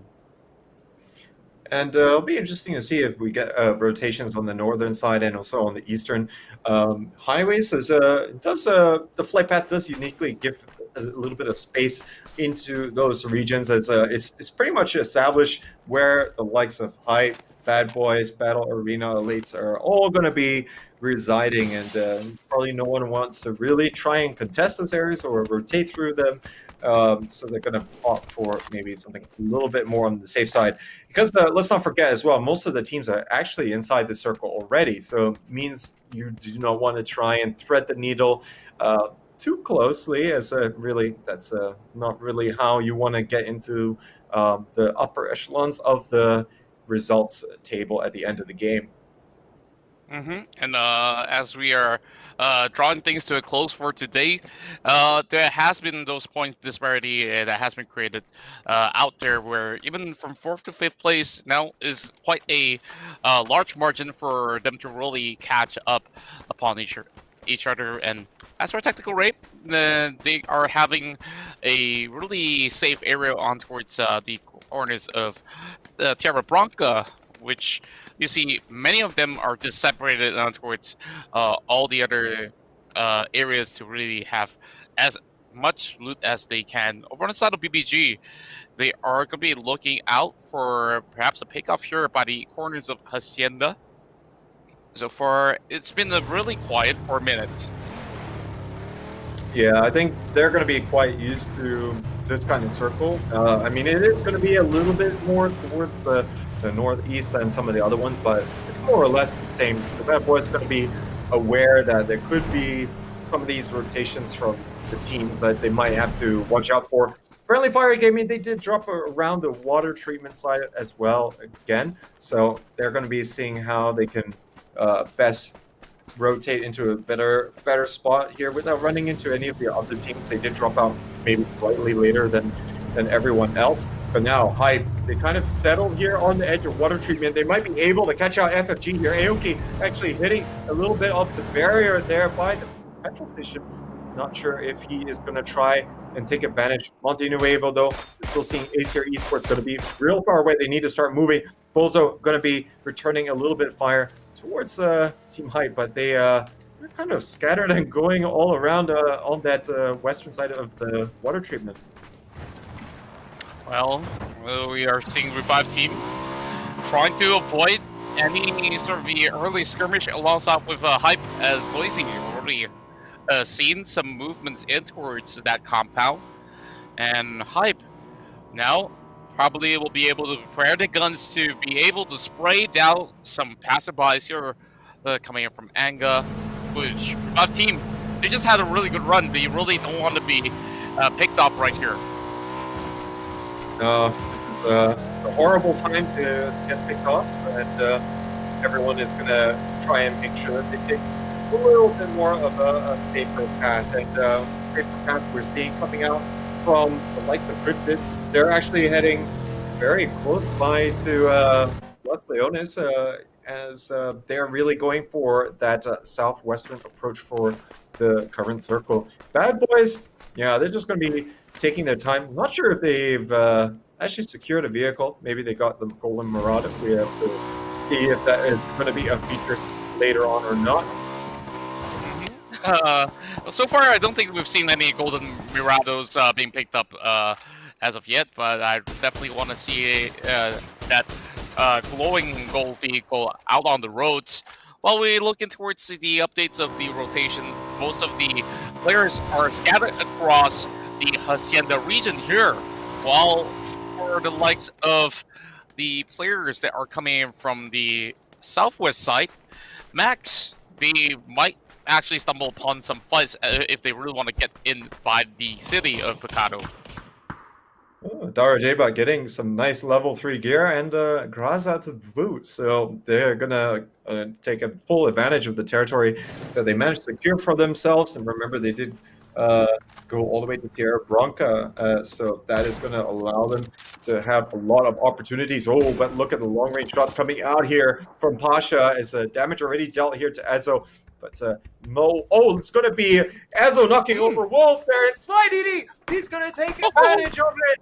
That is absolute tragedy right there. That's the kind of team knock or kill, whichever you look at it, which you don't want to have happen. And Ezo goes down as well. This is absolutely devastating against the likes of 24K Esports, and you hate to see it.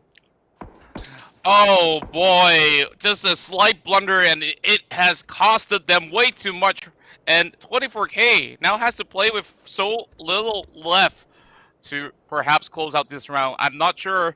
Things are just going downhill for the team, and I'm pretty sure it's all smiles for CGM Wolf after having that big vulnerable frag in the previous round, and now they're adding even more on the charts, while Neverhor keeping his tabs on towards Bad Boys Gaming.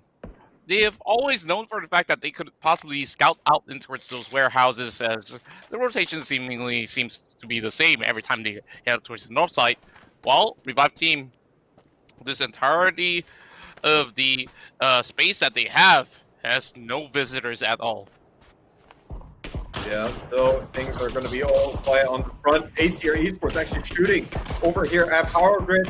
It's going to be Fox trying to navigate away from this one. They came all the way from Chumacera, but there's still going to be teams waiting to catch them out. Phase 2 already revealing itself that these teams already still have to move a little bit more. Roulette here taking quite a bit of damage, a bit overzealous, I feel, and he's actually taken another hit there. Could have easily been a knock. His helmet is already going to be red. And yeah, this is not how you want to use your utility, your armor rather, at this early stage, because you're most likely going to need it later in the game. And Team Max already having all the members being tagged up already.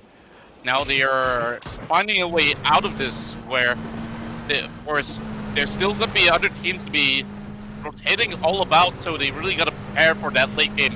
Maybe they might need to make a pit stop to really replenish what they have.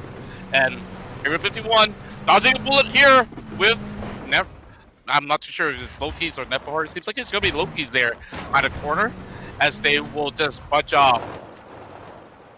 Right now, Area 51 will reconvene here and see if they can get a little bit more vision. Currently, they are not inside the zone, so this could be a little bit of a thing that they have to keep in mind, that they can't stay there forever. Phase 2 is going to move soon. Revive Team already having taken up a spot. They'll be looking to maintain their pressure, as they're not going to settle for rest on the laurels, that they managed to achieve. And remember, they jump a few places all the way up into 6th place after getting their 3rd chicken dinner. And now looking at the top half of the table, it's only CJ and Wolf here who has not gotten a chicken dinner so far out of the top 8. Yeah, and I feel like if they were to be going in with those sort of the same gameplay that they have previously, they would get a lot of kills in exchange for some teams really dropping out as well, because they've been playing very riskily, but of course high risk, high rewards for the likes of CGM Wolf. So it really depends on some of these circumstances as well, as they haven't been able to get themselves on that top spot, but their best performance has seen them on number 2 on multiple occasions. Yeah, and if they can replicate the killing form, as you said, from the previous game, that definitely will be putting them into good stead. Allen's definitely can be weighing in substantially for the team.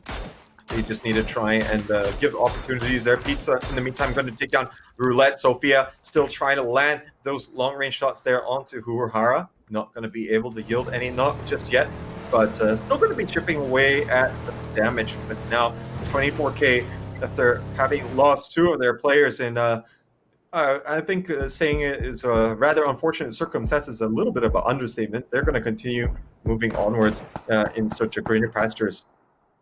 Yeah, they have to just move onwards and upwards if they could manage the entire pressure coming in throughout this battlefield. But oh, what a tap coming in from Miracle! Squeezes through by the iron fence, and wow, that was absolutely magnificent, with Downey helping him take out Old Man.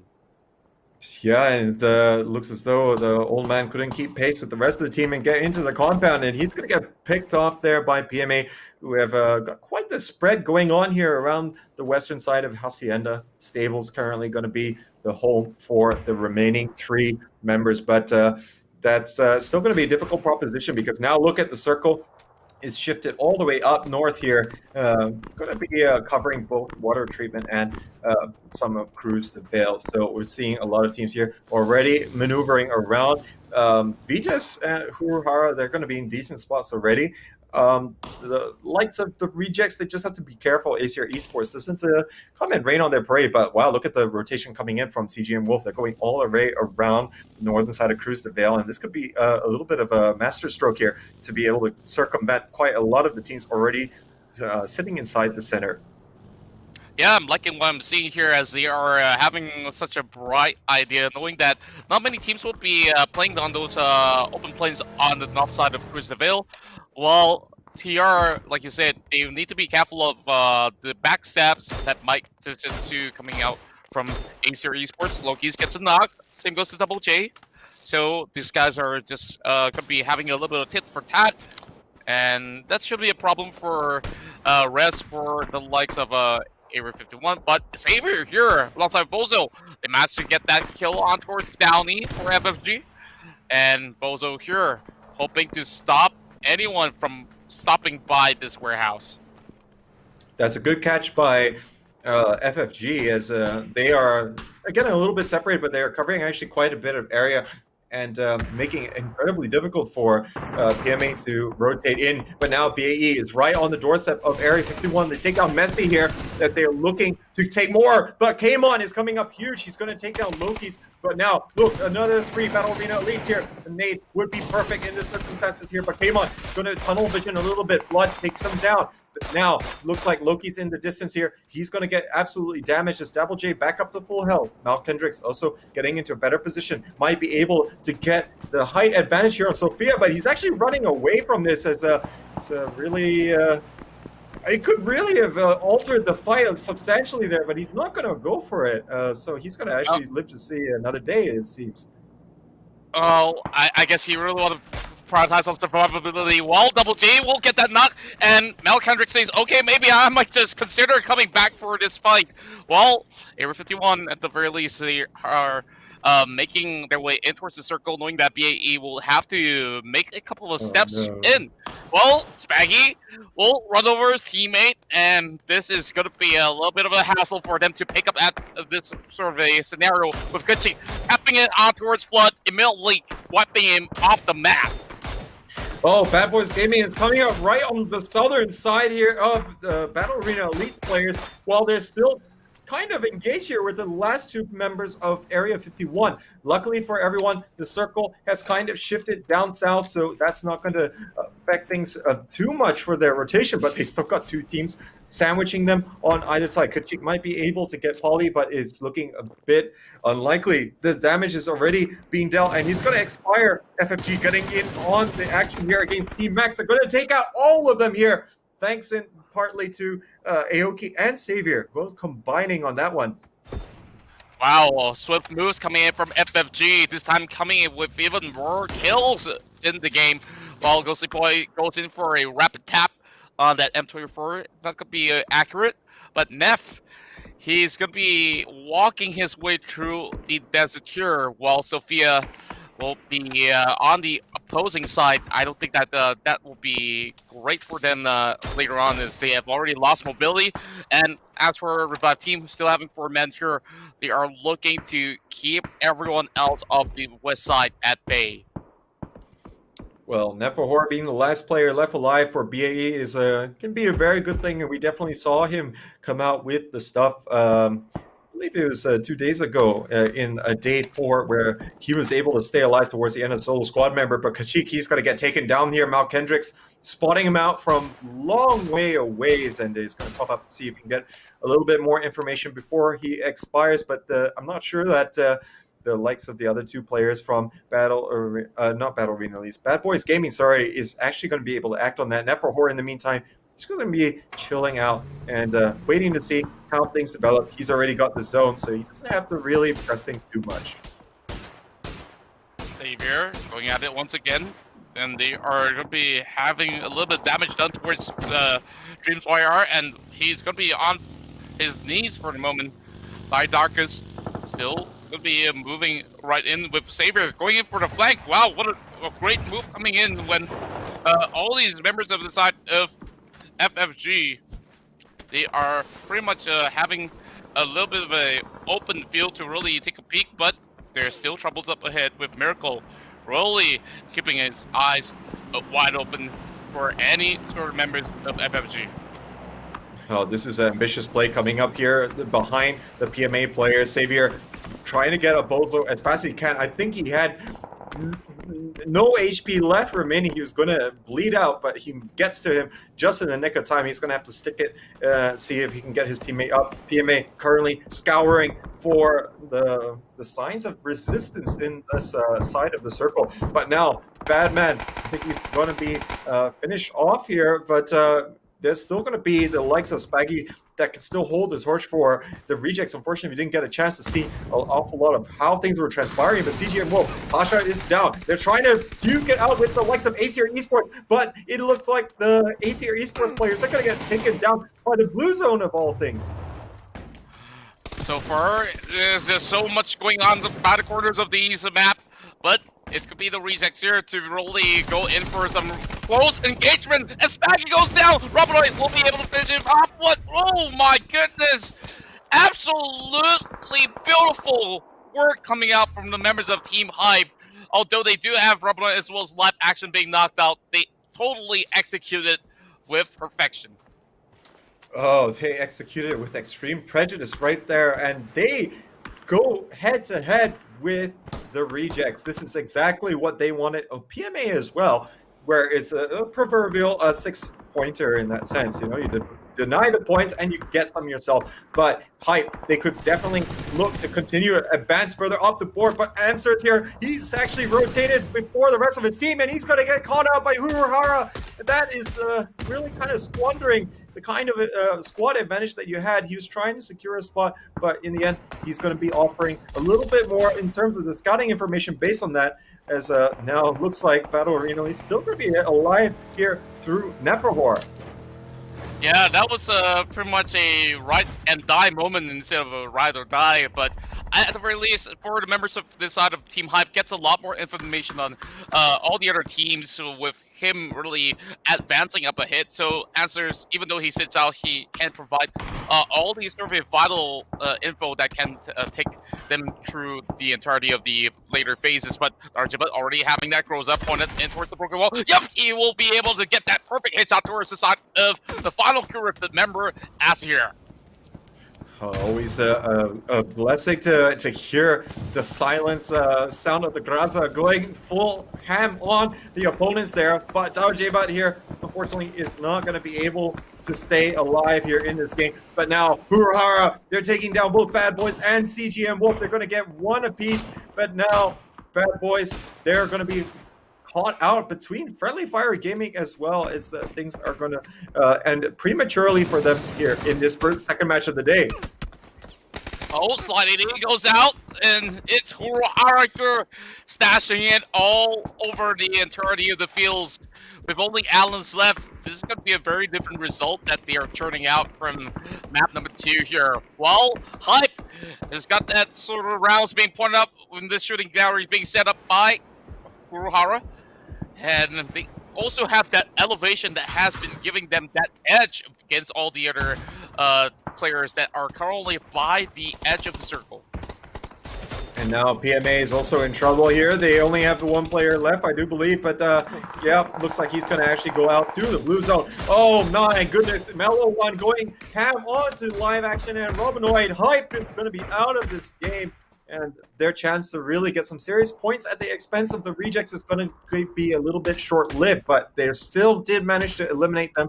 So that's going to be the saving grace. PMA, though, also not going to be able to quite take advantage of that in this particular round as well. Allen's going to still be alive on that northern side, and he's managed to get a little bit of breathing room, but yeah, Huruhara can act with quite a bit of gatekeeping opportunities here. They still have all 4 players left alive.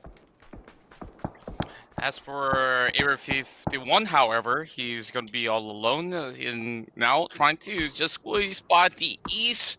And there's also another lone unit from the side of Tactical Rape in the form of Black Rose. Waiting for the engagement, gets that knocked towards Nasselberg. And maybe Area 51 wants to actually backstab for this particular angle. But he's just hoping that this is going to be over. And yes, it will happen with Double J securing that kill. Well, it does look a little bit less crowded here on this northeastern side, but still plenty of action going on. Double J looking for the rest of Vites, and he's going to be able to catch out Feds. There's only going to be one more in his immediate vicinity, but yeah, he's attracted a little bit more attention that he would like at this point in time. FFG still alive through Savior and Darkest, still trying to see. I think they spotted out Neferhor here. Savior is going to be able to take down his former teammate, and that is going to clear things up in the center of the circle. Not a lot of presence there. Everyone's pretty much on the periphery of this phase 6, but now Huruhara, they're trying to divide and conquer. They're getting a bit more information on the side of Vites. Nasselberg, though, is going to get finished off by Xavier for good measure, and this pincer maneuver in a way that Vites find themselves in is definitely not helping their chances. And we are seeing most of all the teams really having less than 4. And speaking of which, we are having Alan's here, who has been lurking by the northwest side. And here goes a little bit more damage being done towards the side of JV. And 2 members left for the side of Kurohara as Alan really puts them to sleep, nailing both down in the short span of seconds. And that's really unfortunate for Huruhara. They did well to keep the squad strength up, but they split the team in half, and now they're going to be reduced by half as well, as now they do not have a lot of control on the northern side. Revive team, they are again looking very strong in this game, so this could very well turn out to be a second round win in a row for them, as they're looking to close things out, but they're going to have to move a little bit of distance. Is a circle going to be shifting a bit further north, but now look at the rest of the teams available. They're all single and duo squad members who are going to be left, and if Revive team can definitely approach this in a very precise manner, I'm pretty sure that they can take the win. Yeah, all they have to do is really call in the cavalry to just point a gun all onto the same unit at the same time, and it's going to be an easy kill rapidly. And of course, making sure that the other angles are well checked beforehand, then they could just stack more kills one after another. Now, only 10 players remaining in the span of 25 minutes, as we are going in for pretty much the closing rounds here with the phase 7. Moving in towards the center of it all, or should I say northwards here. And now it's going to be the top 4 being alive with CJ and Wolf at 5th place. Yeah, Dukes is finally getting revenge here for the death of his 2 teammates, but yeah, it's going to still be a tall order for them. It's Vites, they're finally going to have Melowan getting finished off as well. Kurohara looking to pick up a little bit more from this game. 3 kills here for Revive team. As currently it's been quite a bit of a spread. Usually Anga is the one who's stacking the kills, but it's been quite the team effort here from the rest of the players. There's still going to be Double J all the way on the eastern side that has to be careful. Vijay is actually doing not too bad with the 7 kills, and yeah, I think they're pretty certain they know where Ghostly Boy is. They're already going to chop down some of the doorway here. Noise still just locking things down. 3 kills for Revive team. I think by the end of it, they might secure 5 or more. Well, let's just wait and see. Well, Vitas will be just hiding inside of that check after being spotted out by Double J, as well as RT. They definitely don't have any sort of room for breathing, unless if he can just set up a couple more smokes to get out from. But Double J, he is in trouble already. Noisy drops 1 big frag upon him, and man, I think he might just be in the corner right there. But yeah, Area 51 eventually got that final chapter delivered by Deuce. Yeah, so good plays coming out from the Huruhara player, and now we are down to our top 3 teams. So Revive team, again, still looking impervious with the 4-player that they have in this match here. It's going to definitely propel them forward. Anga going to be making the beachhead here after taking the Murado. Now, it's going to give a position away. Miguel and Dukes is here. They could act on this information. Ghostly Boy going to be all the way in the back, and I think... yeah, Noise, you can see he hasn't moved. He's kind of trying to wait to see if there's going to be any flank coming out here. The flank wash is going to be there, but Vampire is getting taken down, but the refrag is straight away there. Dukes is also going to be eating dirt as Anga coming up over the top. Now, Ghostly Boy is going to be the last player left alive who's not in purple. And he's going to be hiding out a little bit more, and the door is still being watched here by Noise. My goodness, I didn't really thought that he would last all this long when Revive team definitely knows that he is inside of the check and they've already spotted him out, but not too close enough for Noisy to really secure the kill, but he will be pushing nevertheless. Every single one of these members got him cornered as he's running for his life. A couple of taps flying up in the air, and Anga says, you know, heck with that. This mini 14 is not working out. Yeah, I think, yeah, not hitting the shots there, but yeah, going to be putting in the pressure. Ghostly Boy doing whatever he can, but unfortunately, he's not John Rambo, so he's going to bite the dust there. Revive, 2 rounds in a row, going to be claiming the chicken dinners as they continue their ascent up the table. Big round of applause for Revive team. 2 in a row inside Miramar proves to be quite difficult for many teams, but they have done it, and of course, cheers to them for another spectacular game. And the most important part is they kept all squad strength pretty much healthy and live all the way to the very end. And for Ghostly Boy, although it was a very tense situation from the mid game all the way towards the final chapter, but second place finish, he'll definitely be happy with that. Oh, absolutely. And especially since Vitesse, they did manage to get the 7 kills in the game. So they are going to be getting some significant points there. And Vitesse, they are definitely looking to climb into that top 10 placing. Now, they were in 12th to start this particular round. So that's something that they will be keeping in mind. But we'll see how the standings look like after they have been tabulated. And in the meantime, ladies and gentlemen, we'll be taking a short break before we have our very final Miramar round here on day number 6 of the PUBG Singapore and Malaysia series.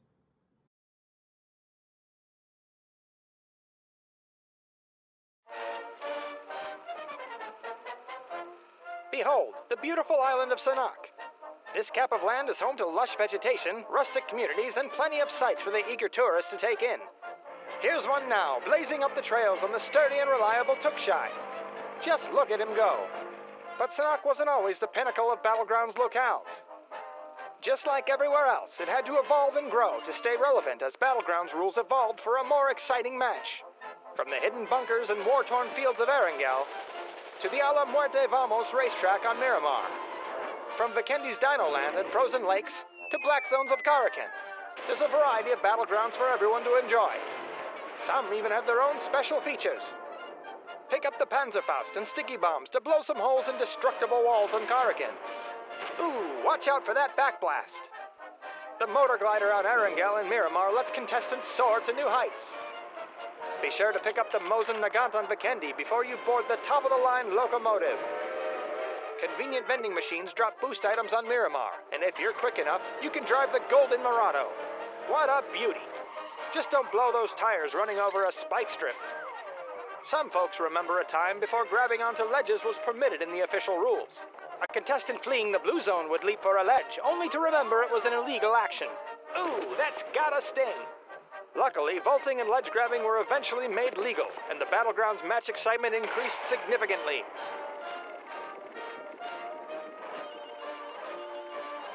Weapons especially have been upgraded time and time again to keep matches fresh and fun. Let's check in with these 2 contestants. Say that, which firearms are you fellas using? Well, those are fine weapons, but you're not making the most of them. Here, try this stock for your M16, and this red dot for your micro Uzi. We've made attachments easy to equip, so now they can slot automatically when you loot them. You can even quick swap them to new weapons you pick up. Gee, thanks, mister. Now you two run along and kill each other. Those two could have used some more time on Camp Jackal, our prestigious training area, to learn how to properly use weapons and attachments, not to mention all other facets of the battlegrounds. For those who prefer to practice on live targets, arcade mode gives you a different way to play, including the fan favorite Team Deathmatch. Communication is key on the battlegrounds, so we've made it easier to share your plans with teammates, regardless of language. Smart pings and quick markers give information quickly and easily. You can even let allies know which supplies you need. Speaking of supplies, the best gear on the island is just a signal away when using a flare gun. Call in a special care package that contains crate weapons and gear, or the heavily armored and amphibious BRDM-2 transport. You there, you're leaving a valuable tool laying around. That gas can used to only refuel vehicles, but can now be used to set fiery and explosive traps. He's over here, fellas. Now wait for it, and blammo! Why, there's even a tool to deal with those pesky building campers. One stick of C4 is all it takes to send them scattering into the open, making them such an easy target that even little Timmy could pick them off. It's fun for the whole family. For those looking to prove what they're made of, Survival Mastery, Weapon Mastery, and the new Ranked mode are all available to show the world you have what it takes, no matter the discipline. There are even special rewards for Ranked mode that you can't get anywhere else, so rank up while the season is active. Yes, my friend, the battlegrounds continue to evolve, and Sanhok is getting the royal treatment with Season 8. Expect to see more on the loot truck, decoy grenade, and secret history of the legendary Sanhok 4 as Season 8 draws on. For now, drop into your favorite battleground and enjoy all the content PUBG has to offer. We'll see you next time.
Here we are back at it again for our final day of the PUBG Singapore and Malaysia series. We've got 3 more maps to conclude before we crown ourselves our grand champions of the grand finals here. A big thanks to PUBG Corporation, Geek Events, KNK Revolution, and Cause and Effect for bringing us the show. And thank you guys for tuning in.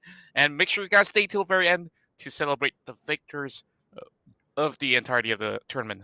Apologize for that, but yeah, Jay, that was a magnificent double chicken dinner going in for Revive Team. Yeah, Revive Team, they look absolutely clutch and really firing on all cylinders here as really coming off with those 2 consecutive wins. We haven't seen this kind of performance except from Tactical Rave, who were able to get back-to-back wins yesterday. So again, that's an impressive result. Now let's take a look and see how many points did they manage to garner from this particular round. They were really quite cohesive towards the end. 16 points on the board and 6 kills helping them on their way. Hurrah having a massive game themselves as they were absolutely dominated. And what happened if Allens wasn't there to take out half the squad there by that lurking maneuver? It might have been a little bit of a different story, and Hurrah might have been getting their first win. That's right, and closely behind Vitez with 13 points here, with quite a number of kills as well coming in from the north side, while FFG, having Savior and Cole really putting the guns at work throughout the entirety of the map. Gets themselves 9 points, 8 points for CJ Wolf, and 8 points also for A51. BAE this time come in towards the corner, and they got pickled with a couple of all these teams that are just rotating by the blue zone And there was also Area 51 to really keep their eyes upon them as well, as Team Hype also finished off with 4 points with not any single ranking points to start things off with. But that's all for match 27. As the other rest of the pack here really gotta find a way to really survive a little bit longer. I'm looking at 24K especially, and they are just going downhill for the past couple of games. Well, I mean, never mind about 24K, but the Rejects are not going to be able to hold on to their lead in that second position here at the rate they're going. 0 points from this last round. And right now, they only have 2 points a berth over the likes of Team Hype. And look at PMA, they're also only 10 points behind Hype as well. So we could very well see that the second place spot where there's basically 750 extra US dollars at stake very much could go to whoever's able to clock in a great amount of points over the course of the next 3 rounds. Yeah, they definitely got to clock in overdrive on this one, while PMA is also closing in as well. But Revive Team, 2 chicken dinners, and they are currently number 5. What a surge in the standings for them, with those massive points being garnered. And of course, CGM Wolf playing so much better than they were yesterday. They managed to conclude with 144 points here in the standings. 137 for Team Max, 24K here, still in the top 8, but they are tied in with Tactical Rape at 9th. Well, right now, Acer Esports and Vitesse, they're just outside getting an extra 100 US dollars and 3 points for Acer Esports and 6 points for Vitesse. You can expect them to push the pack ahead of them all the way to the end. So everyone is really gunning for all of these top spots here, and really a lot on the line here. Let's take a look at the top fraggers here from our last game. We did have quite a different representation from what we normally see. 14-14 and Dukes is here from Urahara are going to be getting 3 and 5 kills respectively for their team. Savior are going to feature once again, getting the 4 kills as Friendly Fire able to get into the upper echelons of that match result. Of course, VT is also going to have to thank Nasser Lebert for his 3 kill contribution, and Miracle from the likes of PMA is going to be featuring here, but PMA not having as great a round as they could have hoped for, as kind of felt that they're not getting as many points as, of course, we saw them over the last 2 days. But then again, they did have a very good run, and it's always difficult to match up to the same level of expectation. Yeah, and of course, that circle early on really was punishing so many of these teams, but it was the server rotations that got them caught up over in the western side. And it's great to see AT14 to be appearing here. I think it might just be the very first time that he's on these frag lists that we are seeing here, if I'm not mistaken. And Hurohara so far showing a more aggressive side to them throughout these past 2 rounds.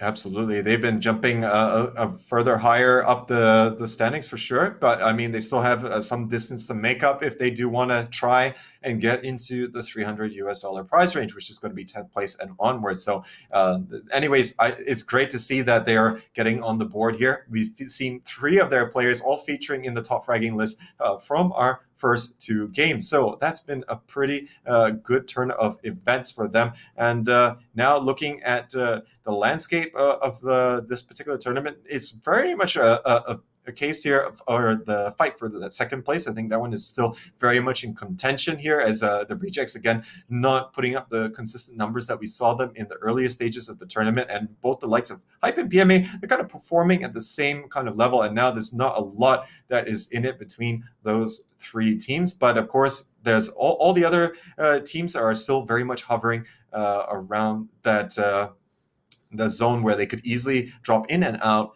of between the 200 and 300 US dollar prize pool range. Yeah, there's going to be a lot of change in between the next upcoming rounds here. And with only 3 maps of play, I'm pretty sure some teams here must have had their hearts racing to really keep themselves pretty much calm and collected to be focusing on towards these next 3 games here that will be the decider, especially when we talk about that second and third place spot, which will be having a lot of movements there, alongside with fourth placing as well. So this is going to be another round inside of Miramar here for move in for our rounds inside of Arangel.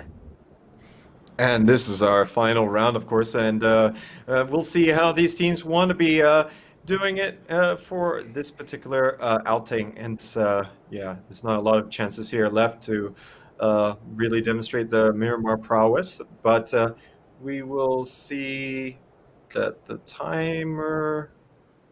Well, I mean, the game is in motion here, ladies and gentlemen. Have no fear. But yeah, I think. Revive team definitely, they could probably get something again out of this. They seem to be very comfortable today playing on Miramar, so this could be something that, they'll try and still continue to win. So far, they look like there's not really going to be a chance for them to fall out of the top 10. Currently, they are on 152 points. The 10th place team at the moment is 129. So still going to be some difference there, but we are not going to pass judgment just yet, as anything can definitely change into these later stages. Yeah, and if the Revive team can get 2 chicken dinners in a row, everything is definitely possible here in the final round of Miramar to be heading in towards our round of Arangel to conclude the entirety of the 6 days of play.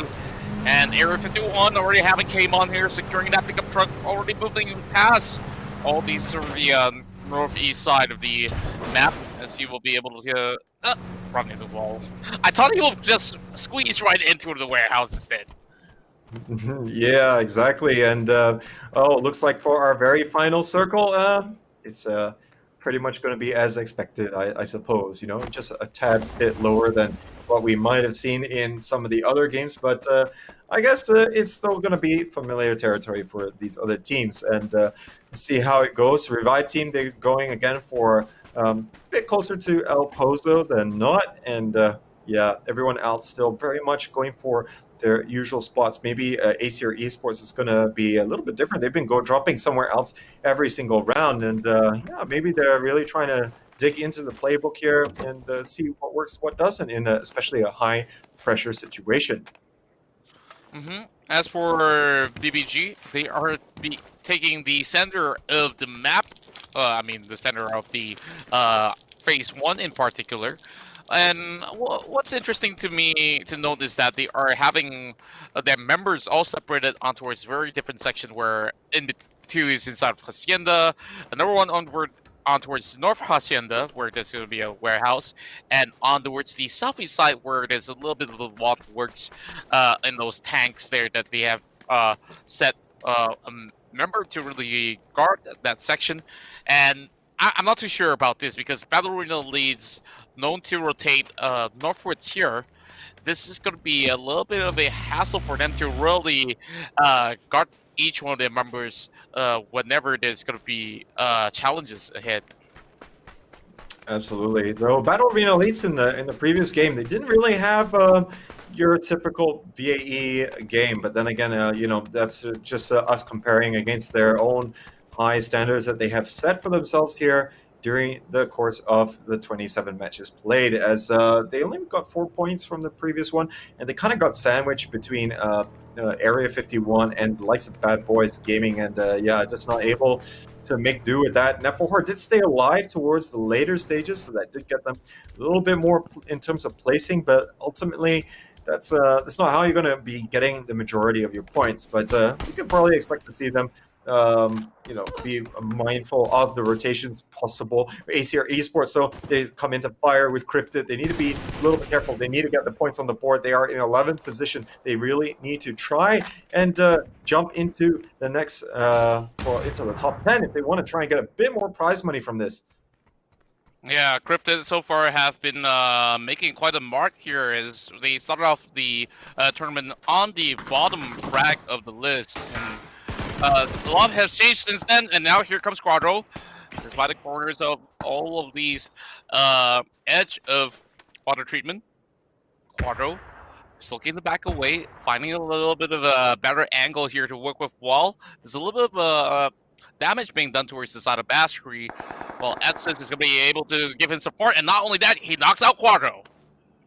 Oh, that is absolutely vital here. No way that the rest of Acer Esports could do anything about that. Actually, Quadro, because he got knocked, he dropped his Molotov, and that's how he burned to death there. So Etsas is going to be the key instigator here. Asi here trying to do what he can, but he's had to actually fall all the way back there behind the turbine. But now FFG is going to be aware of the fight going on here. Darkus is going to completely rain on the parade. Elliot is going to get thirsted straight away, and now the rest of FFG getting into position to try and see what they can do. Aoki and Bozo, though, going in the meantime, stop another team that's also looking to take advantage of the situation. VJ is also moving in, but they are going to be turned away from this. Man, definitely have to turn tails and run, while Darkus alongside with Xavier has been threading those bullets out. And as for the player that just got himself burned out there, I guess the enemies can't kill you if you just take yourself to your own life in that sort of instance. But for Etsis, of course, being denied that kill, it's going to be him meeting up with Demon Eater up front. And what a way to go out.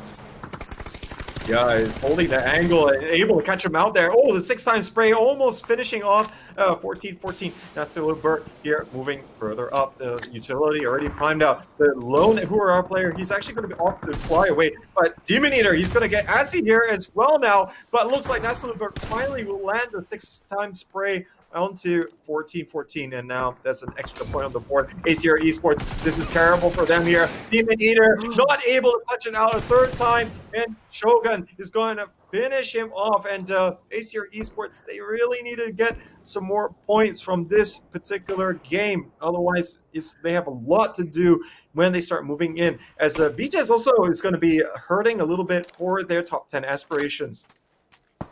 Man, what a fight that was, coming in from multiple directions here as more teams are just joining in from the corners of water treatment here.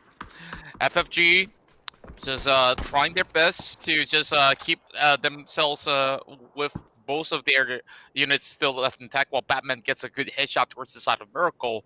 And for Curifted, at least the coast seems to be clear for the moment, while Vitas is dealing with a little bit more trouble even further up towards the hills here.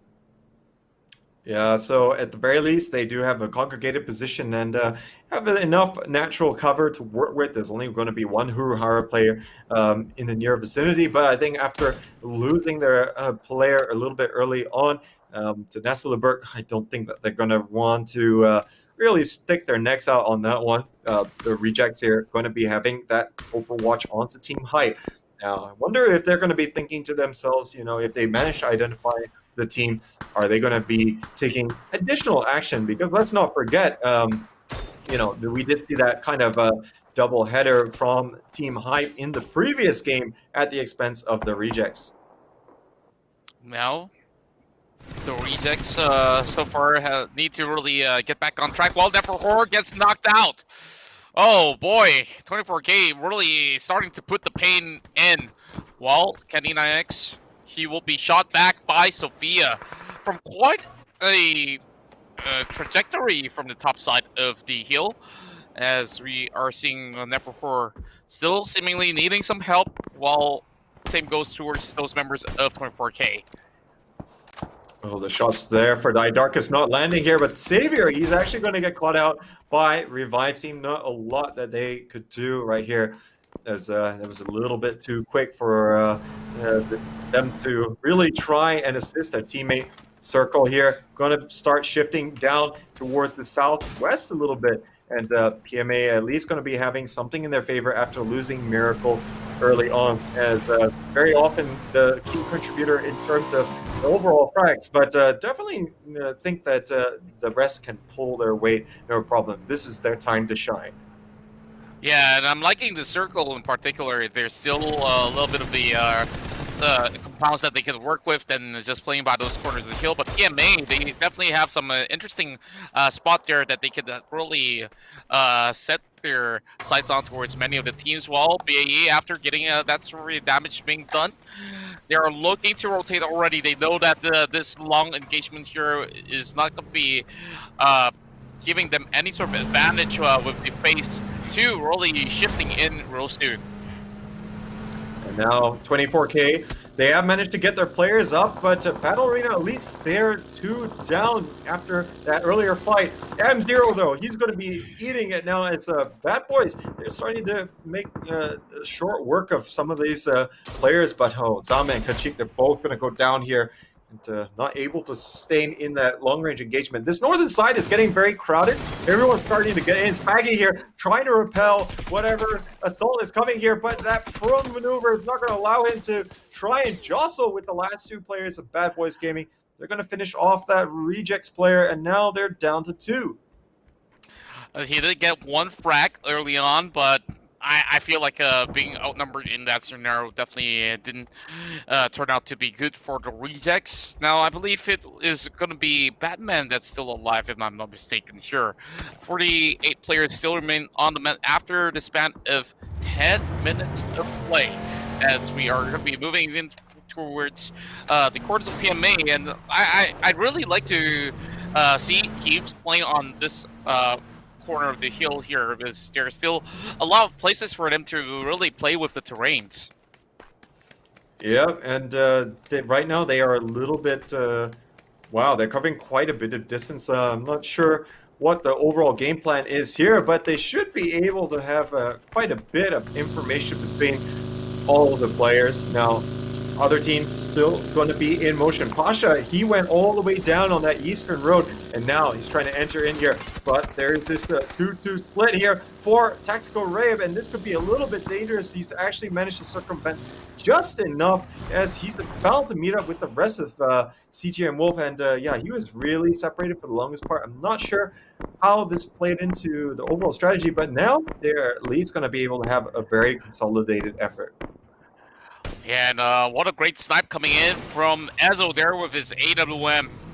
He's definitely going to be breaking some hearts and, of course, help at the same time. While Rixis trying to recuperate, it's going to be a big push coming in from 24K. This time having 4-man advantage here against Tactical Rape.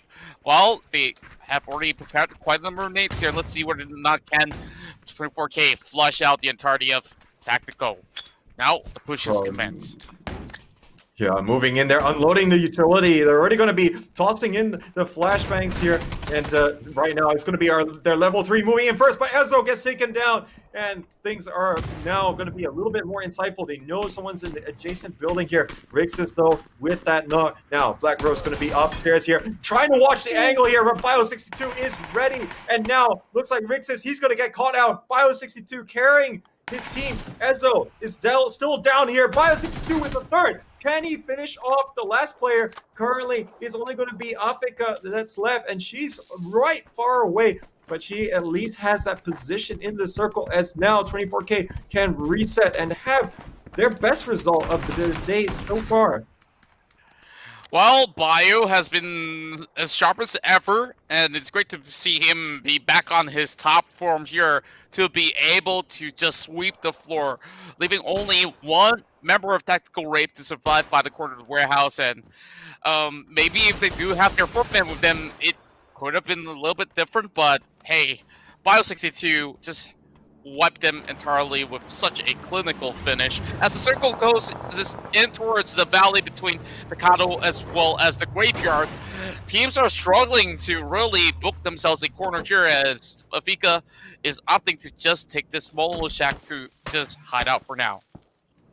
Yep, gonna pretty much do what we saw from Vites in the previous round. Is yep, every point is gonna matter here, and now we'll see how Vites is going to be managing here in this third match of the day. they do manage to retain quite a bit of the squad strength here. Now, Mal Kendricks on the lower ground, just have to be a little bit mindful that don't get caught out, but they are moving very close to CGM Wolf. They have gone for this 2-2 split out in the open, but they won't exactly be in a great spot to be able to defend against this spot with the likes of Vitas all moving along the hillside there, which is going to give them quite a bit of cover. Well, Downey already losing all those bullets out there, really not good, really getting out too much of it. While Aoki still tapping excessively on that Mini 14. He does get that knock towards the side of Miguel by the very end of the bullet clip, and even if they do have the smokes, oh my! Flood? Hello? That's not legal! Well, he's definitely going to be taking a run for everyone else's money, it would seem, as he's going to get his lunch somewhere else. But yeah, with the prize money winnings that's coming, surely he should be able to pay for everyone else's. But now it looks like 24K in trouble as Revive team is starting to move in here. They managed to get 3 kills already. 24K in shambles after they were having such a great start to this round. And now look at all of them running over yonder. They're all going to push into Bio 62. He's got no chance at all. All 3 of them are going to mow him down. And 24K Esports, they go out early here in 15th position. Oh man. I thought that they definitely stood a little bit of chance right up there with that sort of the area to work with, but I also didn't really expect them to really play a little bit too passively on that corner. But as for the side of CGM Wolf, they are going to be seeing a little bit of the bullets flying their way from the eastern side as well. So they have Pasha here to be on the lookout while Downey finish out Max Roulette. So a lot of all these pickups here for the side of Revive team. So far, RT has been playing tremendously well, and there's no stopping them at current being. Yeah, exactly. And let's see if they're going to spot out the Downey here. Oh, no, sorry, it's Dreams, who's still going to be lying prone down here. I'm not so sure if they're going to be able to stumble upon him. Remember, he is playing very separate from the rest of the team, as now things are going to be condensing even further, as currently the circle is still going to be in favor for the likes of PMA, the Rejects. Battle Arena, at least they got Team Hype in front of them, and as if we needed another fight between those two teams. But Revive team, they got quite a bit of coverage here. They find out Dreams, then they really have got quite a bit of a solid spot. Yeah, and there's still so much to defend for. They are in the circle. They don't really need to make too much adjustments. While Battle, well, side of TR, they have Batman there getting a knock on towards Tide Darkus, and with that 3 frags on the board here, at the very least, they are pulling those numbers back against Team Hype as well, who is looking to gun them out. And with just Batman and Cheesy Kimbap, could do a lot of work, just the 2 of them. But yeah, definitely would have liked to have M0 and Spaggy in this situation, as they are going to be having that very central spot, so it will allow them to, shoot at many different teams at the same time. But again, efficacy is going to be a bit on the reduced side. But now, see that Vita is very happy to stay here on the side of the circle by the Lambadita crater, but Area 51 going to be the adjacent compound. CJ and Wolf has already managed to recongregate their position here. They don't want to really get stuck out too much, as we did see that if they engage with the likes of Revive team, it would be a bit awkward to be stuck, not being able to support the team members. And it looks like Alan's is going to be able to get the pick there onto Vets. Oh man, Vets is now on the lower section. He does have those walls to just cover himself up for the very least, but members of the top Team Max, they have Shogun rolling pointing the gun at them, and that's going to be a knock, and Uruhara expiring outside his zone, finished off 14, while Downey, as well as Battleman, will be able to deal some bullets on towards Shogun, but it's Bat-O-Man that gets the kill. Same goes to Bastry here, he gets 2 in a row. Wow, the combination there from Bad Boys and PMA going to solidify their hold over this western side of the circle, and it's good that they did, because it looks like it is going to be the battleground here for the next few minutes, as currently, there's still going to be quite a bit of presence over here on the eastern side. It's going to get absolutely crowded. I think Africa probably needs to move out of the current location as things are just going to get a bit crowded as BAE. They're going to be in a difficult spot here at Graveyard. Loki's currently on the other side of the church. John Chow going to again clear it. Actually, he's not on the other side. He's on the roof here. And this is a very sneaky spot. And I wonder if live action is going to be able to see him from a bit further away. But Flood, he's the one who's going to get spotted out. Oh man, now with only 21 HP, I'm pretty sure Loki is glad that he will be able to still be on his feet, as he's hoping to trade back against Hype right here as Rob Knight gets that tap towards his body, now going on this straight run, tangling it across, and well, that's 50 HP left for his side. Yeah, not able to land enough connections there. Flood. Oh, he will open up again here. He lands another one, but that's about it. Vites here is going to be taking a bit of damage, but it's only the one player from Mal Kendricks, so he's not going to be able to force out the vehicle. But Nassilberg here, he's going to expire out in the zone, and now looks like Veds here is going to take down Africa. Tactical Rave is going to be meeting their end, and yeah, the crush there from all of these teams moving in on that eastern side is going to be absolutely devastating. But look at Vites, they're up against the ropes here. Nestleberg here going to bleed out. Mellow One going to be the next to follow suit if Vets is not going to be able to get him up in time.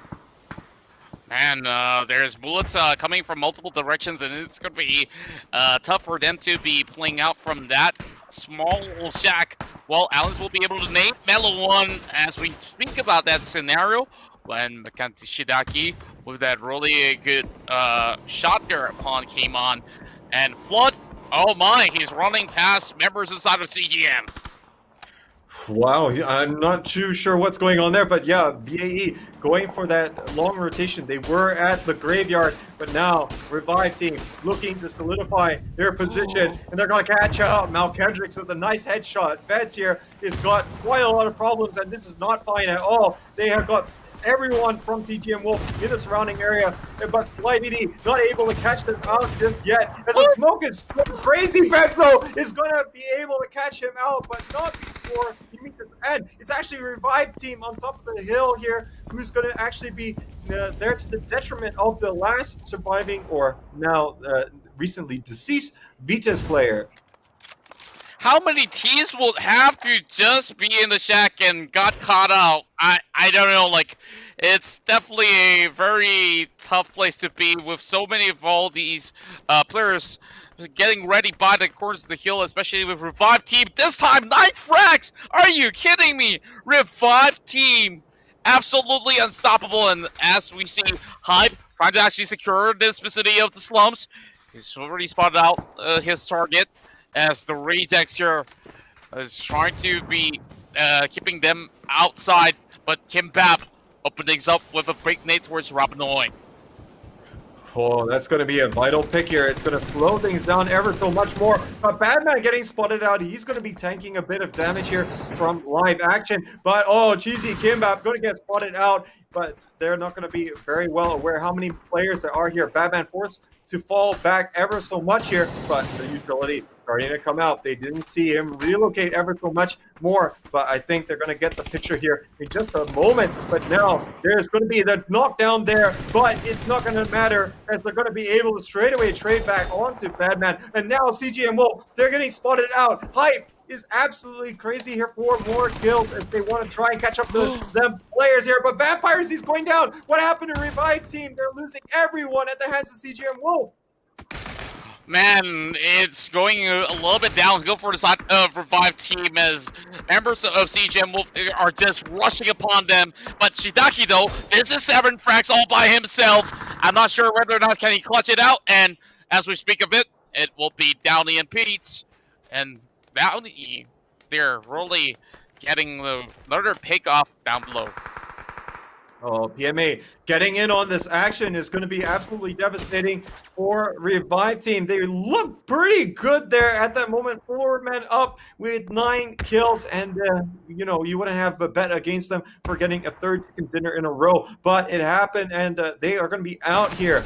As Hype is starting to move into CJ Wolf. Allen's already taken down, only left with Pocoyo, but he can't do much with the height disadvantage there, and Downey will be obliging there to finish off the CGM Wolf player. A better run for PMA at the very least, but CGM Wolf, of course, already got their seconds counted here for them to eventually bow out. With so many of these sort of constant bullets raining upon them from both Hype as well as some of these members here. But Flood! Oh my goodness! He's been lurking around for so long, and now he gets a pick on towards Downey. Oh, this is the guy that you do not want to be lurking in your neighborhood, and that's exactly why he's going to gank you for all your lunch money. Now, there is still going to be a presence for PMA on top of the hill, but they are going to be well aware of the pressure that might come out from Flood. But Flood, he's got a kills record to maintain here, so he has to see what else that he can get done. Not wanting to just sit idly and wait till later stages, but now the whole of Hype might be moving up on this hill, and this could be a bit decisive here for second, third, and fourth placing here. Flood getting spotted out now by PMA. He's going to get absolutely sandwiched here by these two teams, all hungry for every single kill that they can muster. Hype now just feeling absolutely great after taking out some of the players in the earlier commotion that they had, and this is going to be a Flood there that gets picked off from the back by Robinoid, as they are now looking to lock horns with PMA. Over and down below, we still have Hillfox inside the circle as well, while Bad Boys Gaming is struggling to make it in. Oh, and struggle they have to, but the terrain at the very least is going to offer a little bit of cover for them. But Hype, they look good for their first win of the day here as they're looking to continue to apply pressure. PMA, they're taking a very defensive posture at the moment as they're just trying to see whether, like Hype, they're going to be skipping steps here. But so far, everyone is just trying to see if they can land a couple of hits which will enable them later on. But the problem for PMA is, of course, Bad Boys Gaming moving in from behind. I think they are aware of the potential issue. They know that Hype, they have to commit a lot of utility if they're going to be pushing directly at them. So they're going to have a little bit of time to work with, and they got a bit more of a central position, so they don't have to worry about how Phase 8 is going to be looking. But yeah, Bad Boys, they are going to be right on their 6. They have to be ever so mindful. As for Hype, with the biggest numbers here, they should be able to really churn things up to secure at least a top 2 or top 3 finish, unless some of these members of PMA is going to be moving in boldly. Well, speaking of that, it's going to be Answers here, who is making a couple of advances towards members of PMA. He spots out the hit, and this is going to be a Molly directly tossed at him. Oh, this is going to be a big trouble for him, but he's going to be healing himself up. No time for a Pete as he gets barbecued. And now, final member of the side of PMA getting wiped out. This Pete's will fall. Oh my goodness, that was a perfect Molotov there to finish off PMA, but now is going to be Bad Boys starting to advance and get 2 crucial knocks here on a Robinoid and John Shout. It's going to be a 2v1 battle here at the moment. Polly getting knocked down by Hillfox, in fact, as now Bad Old Man is looking to move up here and see what he could do. Currently, Answers going to get spotted out, but they're going to team up here. There's not a lot that he can do as live action and Answers coming out, and now there is only going to be Hillfox left remaining, and they're getting John Shout out. This looks like it's going to be Hype Team's round to win. And now with Hillfox trying his best of luck, he's going to be tapping towards the side of John Shout with the Mark 14 spray. What a beauty that was, and now he's going to be repositioning towards his left, looking for Answers as well. A little bit of the frags have been tossed out, and now he spots him out. Same goes to his side. Oh, he gets another one! Hillfox right now going in for a 1-on-1, but he might have a little bit of time here as live action hopefully will be able to get that revival. It's going to be a 2 versus 1. No time for him to loot. And now here comes a little bit of stunning grenades as he rotates towards the back as well. Oh my goodness, he almost gets it in the back, but it's Team Hype here with the chicken dinner. Oh, that was so close there by Hillfox, but he got a little bit too overzealous towards the end, and he wasn't in a position to react whenever he was going to be able to see the last two players out from the smoke. But the shots there coming out with the Mark 14, absolutely sublime. But Hype, of course, with all the control towards the end, they would not be denied, and they will be moving on to get their next win. 5 in total. They draw level with Battle Arena Elites and the Rejects for that. And of course, Answers, John Shout, Live Action, and Robinoid coming up huge. Yeah, and Answer so far with really sick Molly to really get what he needed right there without really putting too much effort against PMA. And I just gotta commend Hillfox one more time. Though, Hype, yes, these guys have been performing really well, and they definitely deserve this big chicken dinner. But man, that play there with the Mark 14 was absolutely a great way to really put a run for the money for that chicken dinner out there. But thank goodness, some of all the players from the side of Hype are pretty much getting a little bit more time on the clock to go in for the revival. So it became a 2 versus 1 to really close things off against Hillfox right there. So I guess that's all that we have for our runs inside Miramar. Now, only 2 more maps remain, ladies and gentlemen. Make sure you guys tune in, as we'll be going on a short break right after this. And when we come back here, we're going to bring you our finale rounds. And of course, the next run is going to be our penultimate map here before we crown our champions.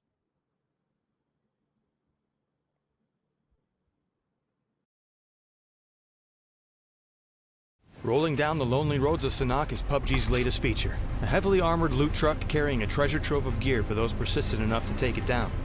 But where can you find these trucks? What loot do they offer? And how do you stop them? Loot trucks spawn exclusively on Sanhok and originate from one of several garages located around the island. When the match starts, up to 4 of these garages will release a truck, which travels roads around the island until taken down by players. Up to 4 trucks will roam the island at a time, and another will be spawned each time one is destroyed, up to a maximum of 8 total trucks per match. These heavily armored behemoths require a large assault to take down, and will push anything in their path out of the way. They can even resist the force of other vehicles running into them.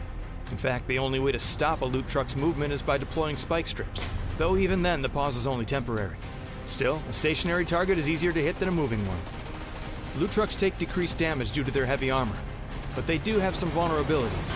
Attacking the trucks from the sides will deal increased damage, and explosive weapons such as the Panzerfaust, which now spawns in Sanhok, pack a heavy punch against these trucks as well. As the trucks take damage, they'll drop containers of loot, and give even more once destroyed completely. This loot can contain level 3 gear, and weapons already kitted out with attachments. There are even 4 specially skinned weapons from a historic moment in Sanhok's past.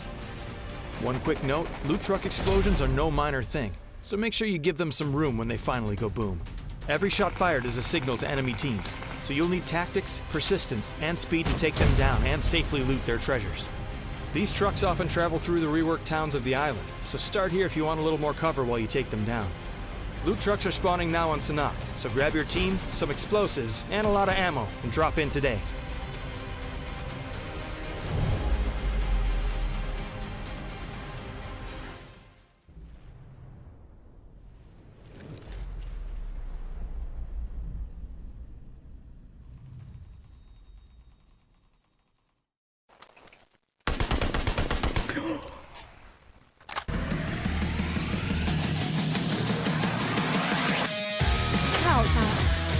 Wow，4、5个急救吗？这个我level 3 vests and helmets with the... What the f? 이렇게?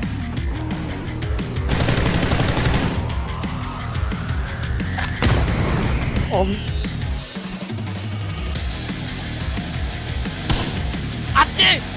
조금 많은 데서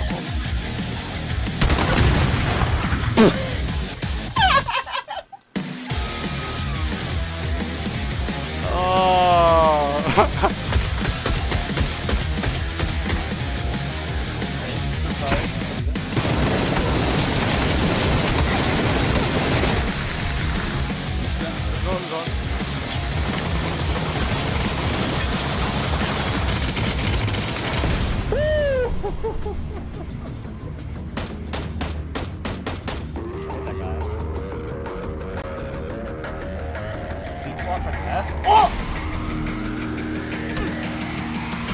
Oh, what? Duncan's M4? No! Yo, baby! Whoa!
Behold, the beautiful island of Sanak.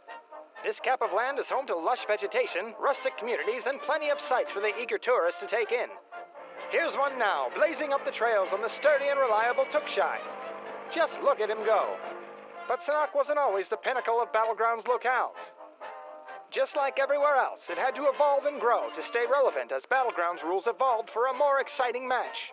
From the hidden bunkers and war-torn fields of Erangel, to the A la Muerte Vamos racetrack on Miramar.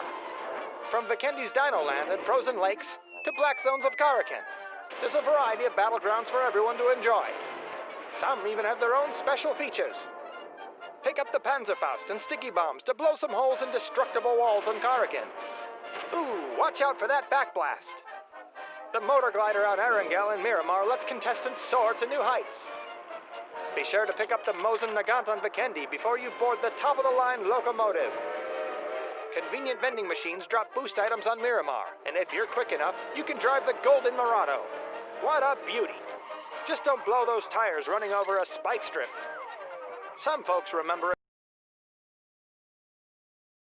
We're back, ladies and gentlemen, for the PUBG Singapore and Malaysia series. We're about to have our final 2 rounds here of the Grand Finals, and we're going to be able to see who's going to come out on top and winning all these bits of prize money. I'm Play of the J, he's Contra, and we're looking forward to bringing you a little bit more action here to close things out. That's right, and now, down to the nitty-gritty of things, it's going to be only 2 maps here to decide our top players out there to be representing in the PCS2. And of course, we got some great rounds going out there in the Miramar Desert Dunes, but now it's going to be a shift of pace there. 2 Chickaderas for the side of RT, and of course, a big round for Team Hype to get that win there. And I hope that this win might have provided them a leap in towards the top 2 spot. Oh yeah, so everyone is going to be really jostling for that. So ladies and gentlemen, let's take a look at the results from the previous round and see how these teams really did. Of course, Team Hype did manage to come away with the win in this one here. But yeah, let's see how many points that they did manage to garner in total. As yeah, they did come out with that coordination and 10 kills. So they're going to be able to get 20 points from this game. Revive Team, unfortunately, could not make it 3 chicken dinners in a row, but they did have a huge kills total there, 10 kills. So they're going to get 11 points together with PMA, who, yeah, everyone is trying to maintain as much pace. But right now, Hype, they are really looking like they're going to overtake, but we're going to see later on in the overall. But right now, it's also going to be Team Max and Bad Boys Gaming both getting 10 points apiece. Wow, there's so many double-digit markers here for the top 5 teams of match 28. BAE coming in with 6 points, CGN Wolf with 4, all the way towards 24K, as they did get quite a number of frags. While some of all the other teams, of course, received the brunt of it. And we are going to be looking at our overall leaderboards to see what has changed thus far after map number 28. And oh boy, we are looking at Hype here, knocking down the rejects here with quite a significant number after that big round going in favor of them. Yeah, 14 points ahead of the rejects here as they really managed to circumvent them. PMA, they are only 5 points off from also doing the same, but they could also catch up to Hype. They just have to continue to also put the pressure on, but Hype has come out clutch with that big win in the previous round, and that is actually going to solidify their position in second. But now Revive Team still going to be in that 5th spot. Doesn't look like they can be dislodged now. CGM Wolf a bit outpaced there, as well as there's a 15-point gap in between them now, but Team Max is 1 point behind as they're looking to return to that 5th spot if they can. 24K going to close out top 8 as the top 10 otherwise will be staying the same. But now ACR Esports and Vites, they're still touching distance from Area 51 and could still get into the $300 prize pool. Oh boy, there's going to be so many things going on inside of this particular Arangel run before we head in towards our very final match after this upcoming game. And by the end of it all, I'm pretty sure that sparks will be flying all across, and I don't know, maybe a all Pachinki drop for the ones that says, hey, we're not going to be number 1, we're not going to be going to PCS2, why not have a little bit of fun? But still, in the middle pack, that's where they really want to run in for the money, as this is going to be the top fraggers of map 28. Mkan Sheikh Ducky is going to be getting 7 kills. That's a huge total. It's, yeah, he's definitely leading the way there for Revive Team. Robinoid with 5, Downey with 4, Flood with 3, and Bio62 with 3 as well. Yeah, I really want to give some great highlights towards the side of Makan Shidaki there. Though, like, for his casters, it's a mouthful to really pronounce the name, but man, that sort of moment where he was going in for those sort of hill fights and compound fights, really see him hold up all too well there. But of course, whether if he dropped out early or not, doesn't matter. You got 7 frags. Yeah, you could definitely boast it out, but here we go. We are going towards Aragel, baby.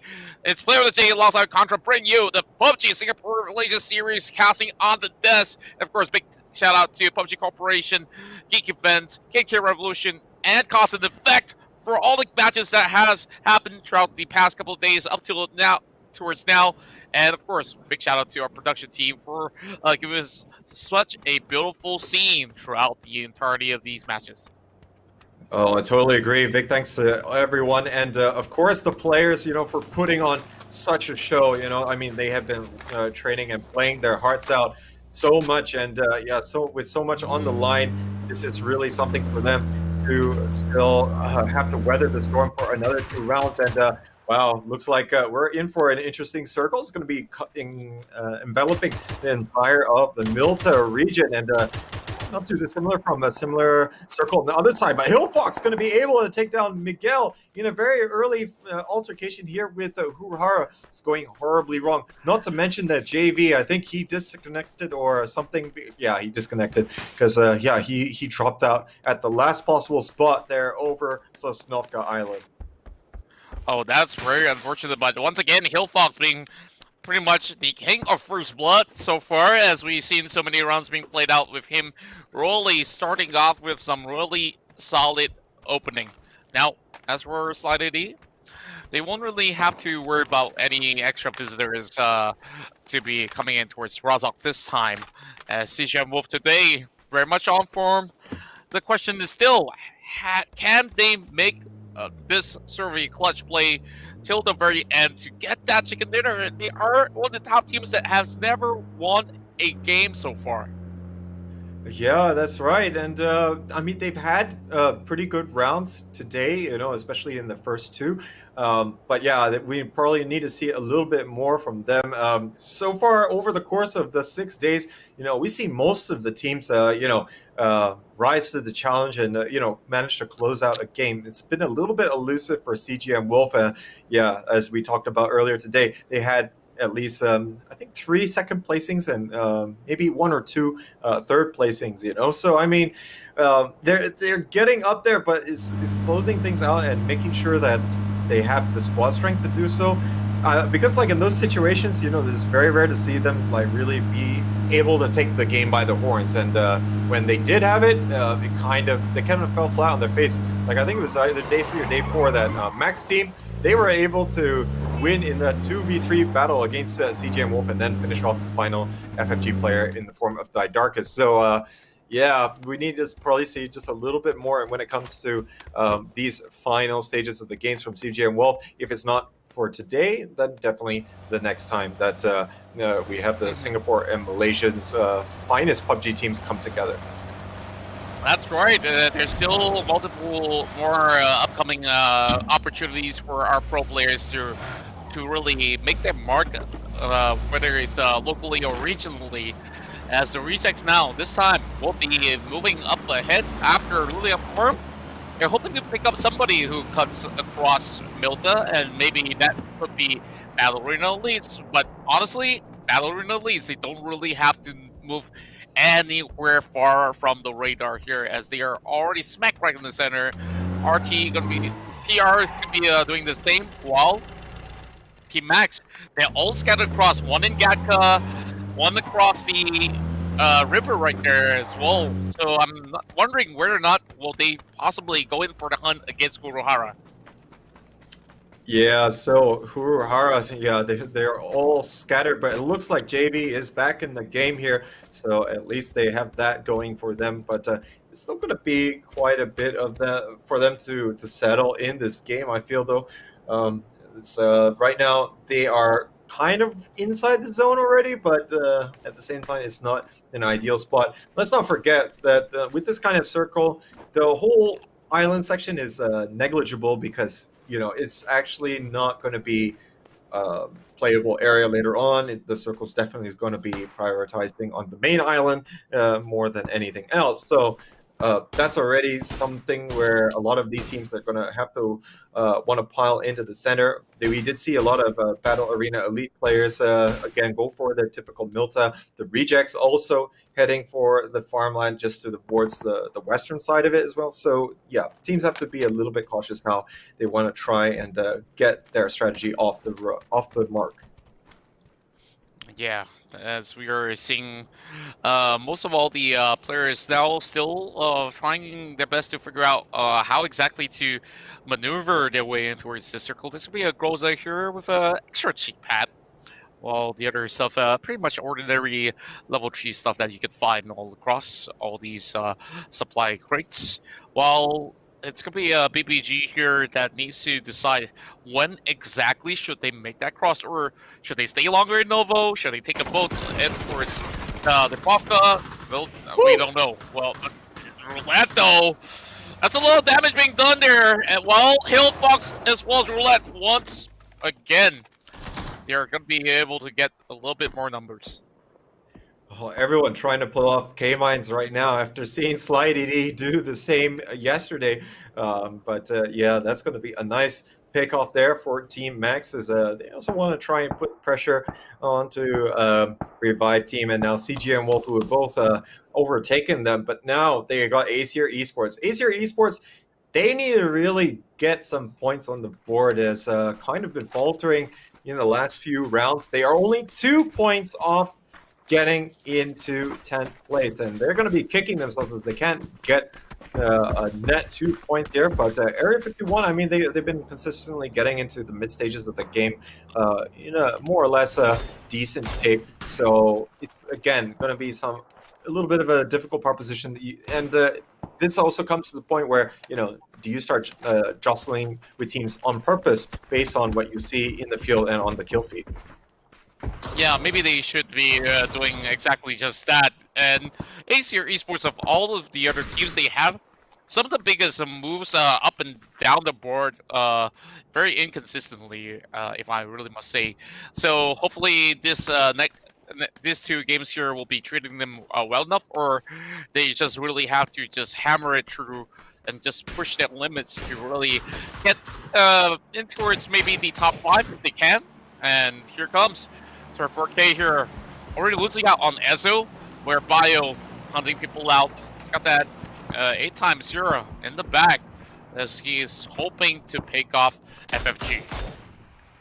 Yeah, I get a bit of revenge, because I do believe that Ezo was picked off by Savior, so they would be wanting to get one back onto them. At the end of the day, it's FFG that is under pressure to get into the 10th spot there. They're currently in 13th, but the long range shot there not quite dealing the damage necessary onto Vitez. They're going to continue to drive in different directions here as they go around all of the Team Max players, and they're not currently set up to really take advantage of this. But looks like Bozo will be able to catch up Bio 62, however, in that fight that we were just watching. But it does look like the smoke here will be sufficient to get them out there. But yeah, Team Max, they could have just be using what seems like half of their ammunition shooting at that rotation. Oh, it seems like FFG is absolutely enjoying their time by the corners of the Lumber Hill. While Bozo have a big trail of smoke to track, and this is going to be 24K already on the retreat. Oh, Savior! Oh man, that's a lot of damage being done there. Lucky enough, nobody fell off the vehicle. Oh man, and yeah, it looks like they're going to be backing off a little bit, lick their wounds, and see what else they can do. Mellow One, his vehicle is gone kaput there, and not going to be helping anyone for the closest time. Aoki is struggling to get as far north as possible, make sure that they cover any flanking avenues, but now getting spotted out. Oh, the shot there landing on the head of Bio 62. But in the meantime, it's Didarkus who's going to be taken down. FFG spread a little bit too thin, and Bad Boys Gaming, they're going to be creeping up after they have started to close in based on the rotation from the military island. Wow, another knock towards Bio. He's going to be having very little time for resurrection if he goes down once again. Well, as we are moving in towards the side of Revive Team, we've got 2 chicken dinners for today. Definitely getting a lot more limelight than the past couple of days that they have played out.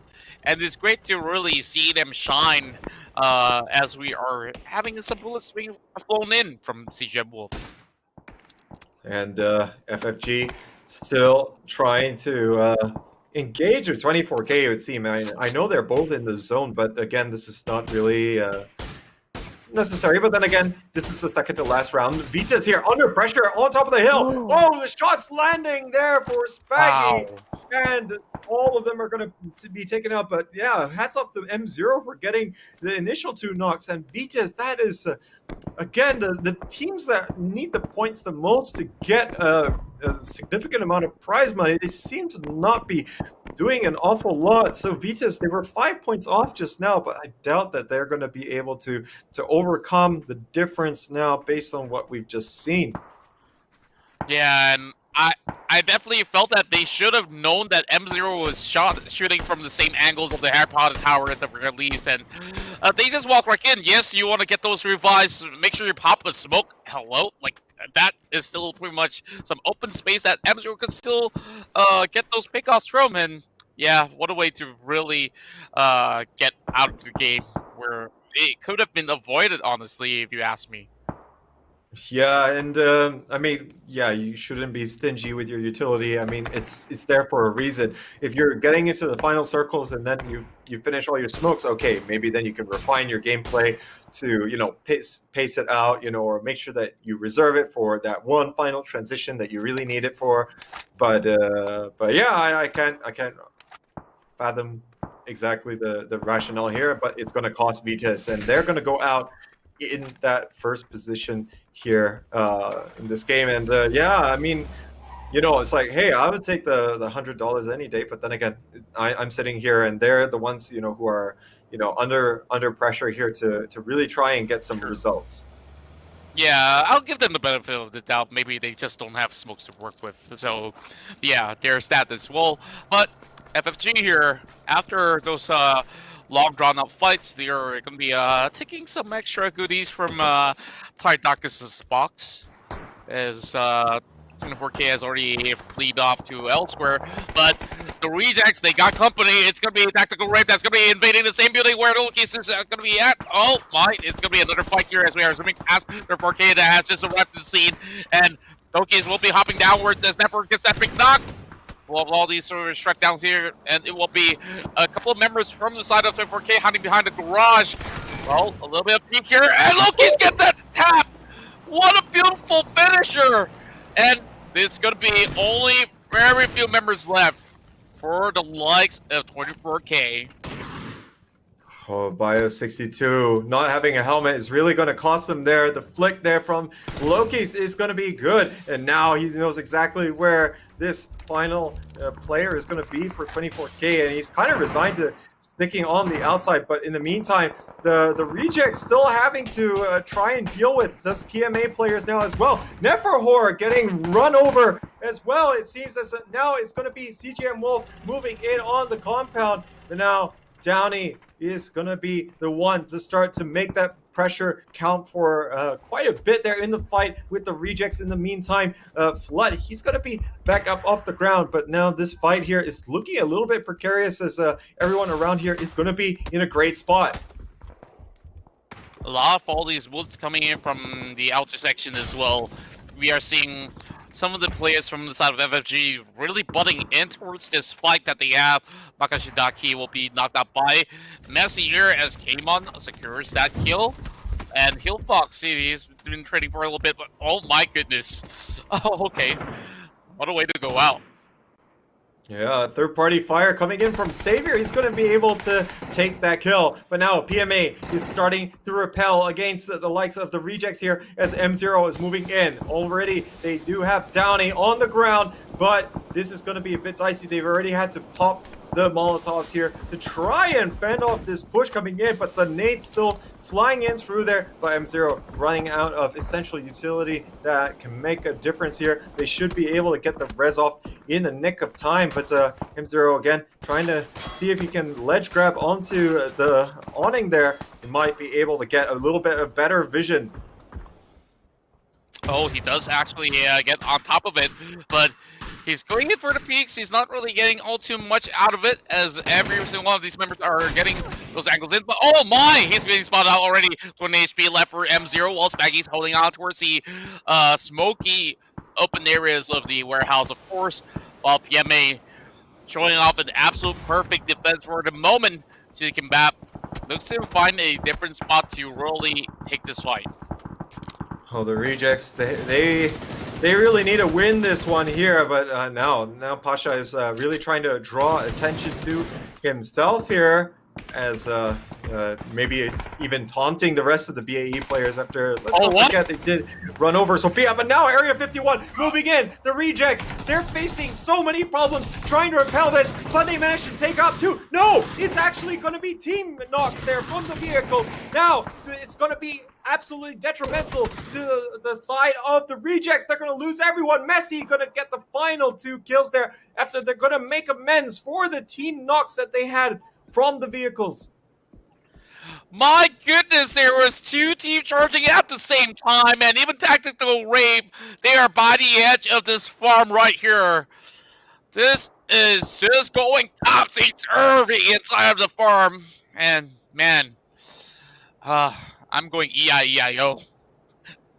Whew, man. And, this is the type of, we got no option left kind of compound invasions that we were talking about the other day. Yeah, this is exactly the level of craziness that you can expect to see. The farm currently hosting quite a few teams, 4 teams to be precise, and yeah, it's a little bit tough here, and it's not the only place that we've seen this happen as well. I think CGM Wolf, they did take one that was partially held by Battle Arena Elites. That's why I think Sophia got run over as well, just not able to deal with that. Spaggy, though, is the last player left alive here for the Rejects. He pretty much has to stay quiet as hell right now. Downey and the rest of PMA, they're just going to continue to lock things down inside the warehouse. I think Area 51 knows that this is really not worth going for right now. But yeah, they can at least draw a heart in the fact that Messi has been doing a double shift here. He's got 4 kills in the bag already. So Kamon and Malkendrix were felled by their own hands, I must say. Oh boy. Now, this entirety of farm, of course, being booked up, there's going to be a little bit more of the shots being fired on towards the top side of the hill with Area 51 Stubble J really trying his luck out of that window, while Smacky, well, technically, the side of the rejects, they have him to live for the moment, and PMA, they are putting another man towards the singular unit house that they do have over on towards the eastern side of the corner. But yeah, the next circle is going to be absolutely fascinating because that's really going to dictate a lot of the play. But most likely this farmhouse is still going to be inside, just given how relatively central it is. The only other team that's very central is the likes of CGM Wolf. But we'll see how that changes in just a couple seconds here. And yep, it's going to be just going to be focused a little bit more centrally. But for the most part, farm is still going to be quite the focal point for these teams. But I doubt we're going to be seeing any drastic compound invasions coming out from this. But Battle Arena Elites, oh, look at the circle. It is just going to exclude their compound. Oh man, I kind of imagine if the circle actually shifts back outwards from the farm, and that's where maybe all of them were forced in towards areas that they really don't want to in those open places to fight. But oh, Donnie, just having this Mano El Mano trade-off there by the corners of those really tight angles between the windows. But Battle Man, he's all by himself. He will be knocked down by Answers. Ilfox so far popping up on a kill feed for so many times for Team Max. Oh, now it looks like Team Hype starting to put more shots there on the Bad Boys Gaming, but it looks like they should be able to get away with this. It's actually Dreams who actually finishes off Bad Old Man, and look at this long rotation. They know that they can't go anywhere close to that area, but Hillfox, he's going to finish off JV, still trying to move in for Huruhara, but there's going to be Huruhara and Max both caught out there. Oh, look at all the shots here. Cryptid is in trouble, and they're taking it straight to the likes of Battle Arena Elites, but they are going to get finished off instead by the likes of Flood. They're going to be able to repel this attack, but in the meantime, there's going to be Team Max also taking out Huruhara. Man, that built a postcard there. Looked like an absolutely big war bunker that has been set up by all these teams. And as for the likes of BAE, they're joining in the parade as well. And they do have Hype across the corners. And with CGM Wolf being sandwiched in between, they are smoking things up already. Sophia trying to actually squeeze himself in. There's a little bit of heat going in towards the window. little bit of damage done, but it's Miracle there to be able to knock down one member side of Team Max. So Fiera looking to rotate towards the right side of the flank, while Team Hype really answering from the back. So CGM, they got nowhere to run. Oh, they're in such a precarious spot, but if not for the fact that Battle Arena at least backed out a little bit, they'd be in real trouble. But looks like Miracle and the rest of PMA, they will be able to repel the attack coming out from Team Max as things are starting to thin out on that southwestern flank here. But Robinoid, he's going to face problems though, but the nade is going to be good there onto Pasha. Pocoyo thirsted out, and now CGM Wolf only has 2 players on their feet at the moment here, and it could be a little bit dicey. The nade not going to be fitting through the boarded up window there, and now he's going to try once more. Flood though is going to be invading here. Sophia watching out from outside, but Flood is attracting a bit more attention than he would have liked. And I'm not too sure whether or not can Flood still hold on for a longer time. Well, CGM Wolf, I am really surprised that they are managing it well by those tiny little rooms that they have been feeling so claustrophobic with.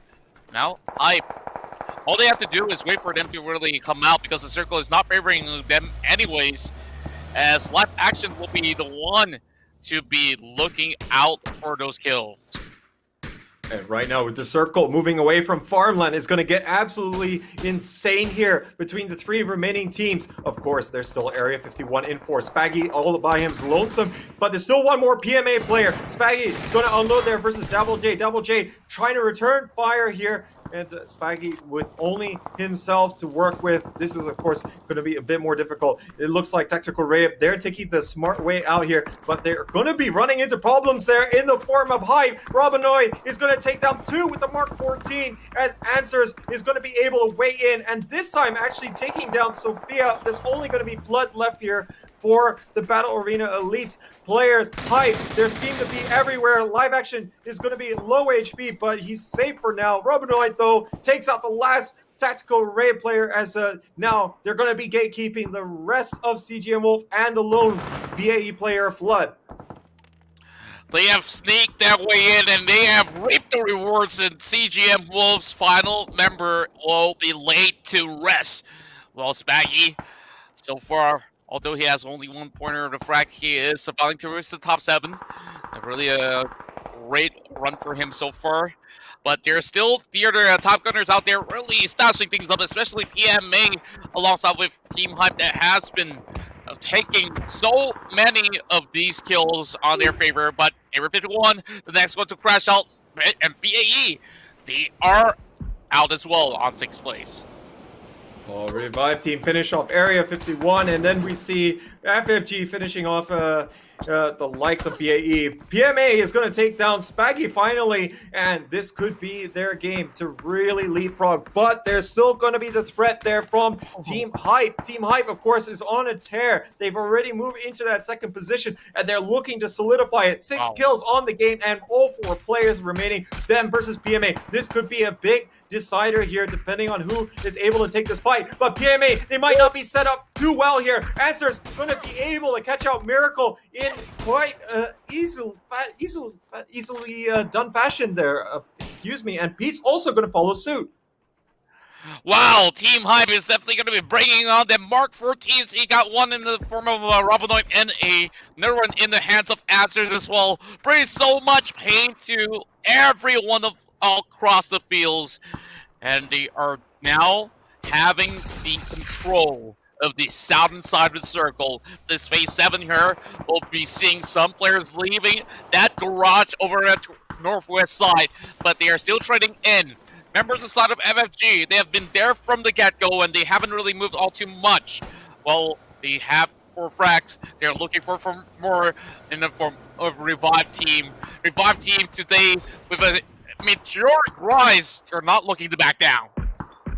Oh yeah, and right now, I'm not sure if FFG is going to be able to hold on the onslaught, but looks like they're going to get the first shots there onto Anga, but it looks like he's not going to back down, and that's going to be to his detriment. A second one will fall, but looks like FFG is going to be in problems. They have Answers also shooting from behind. Is only Savior left standing here, and then Molly is going to land right in front of him. He has to make a decision. He might be going for the rest, but he notices that the shots are coming out from yonder as Live Action is going to be able to confirm that one. But look at Noise. He is still going to be in a difficult spot. He gets finished off there as Robinoid and the rest of Hype, they're just clearing out all the opposition here as they're getting distracted with one another. A great shot through the smokes. A Savior won't be able to knock down Hives. I'm not too sure how exactly did he achieve this one, but he's going to be going in for another one by the corner of the tree as he's trying to squeeze in by the edge of it all. Downey will be able to knock down John Shout, so there's definitely a couple of all these hiccups there going for Team Hype, leaving only Robinoid and Live Action.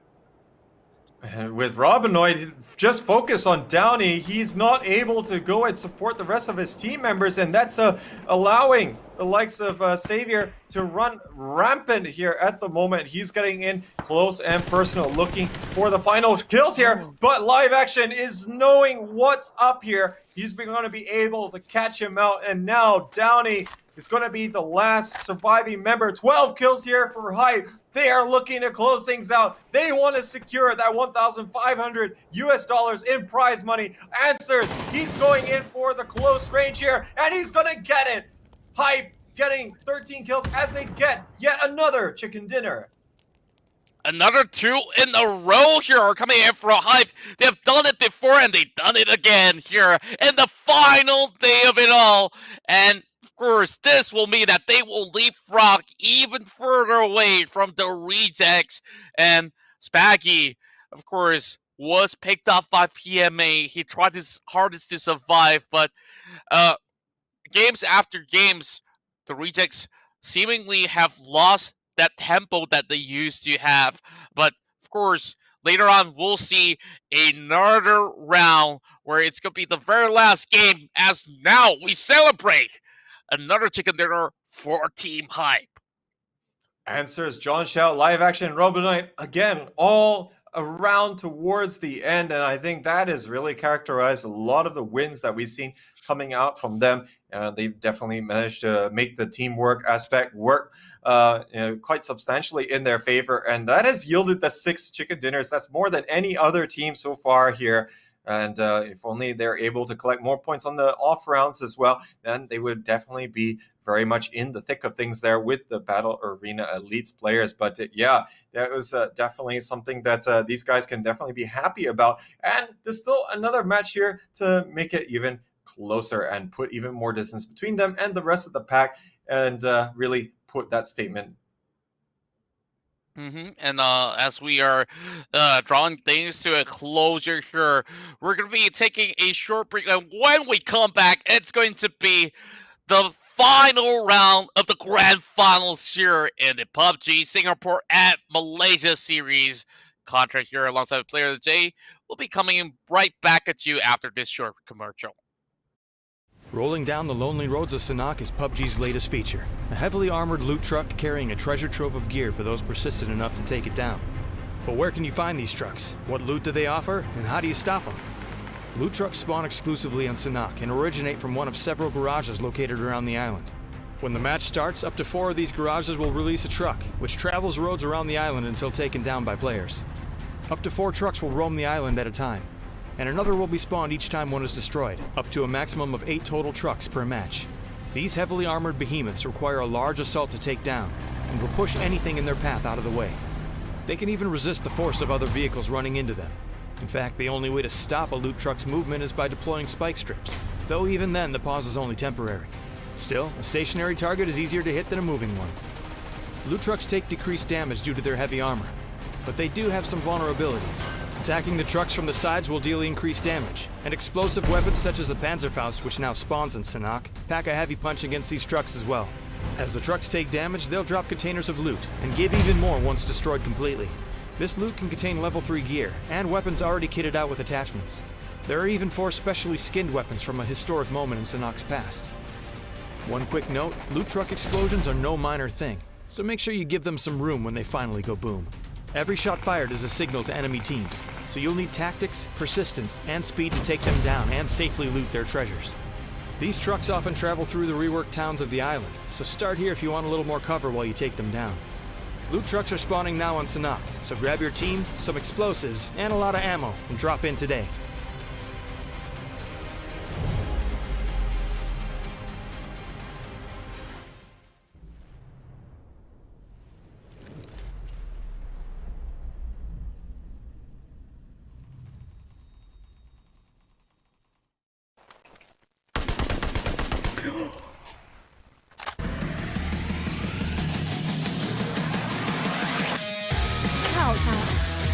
哇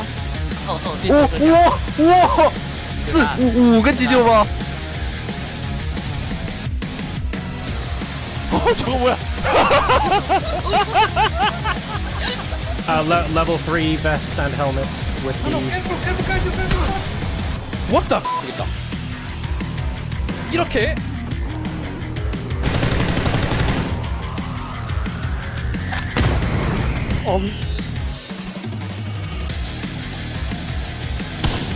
아치! 조금 많은 데서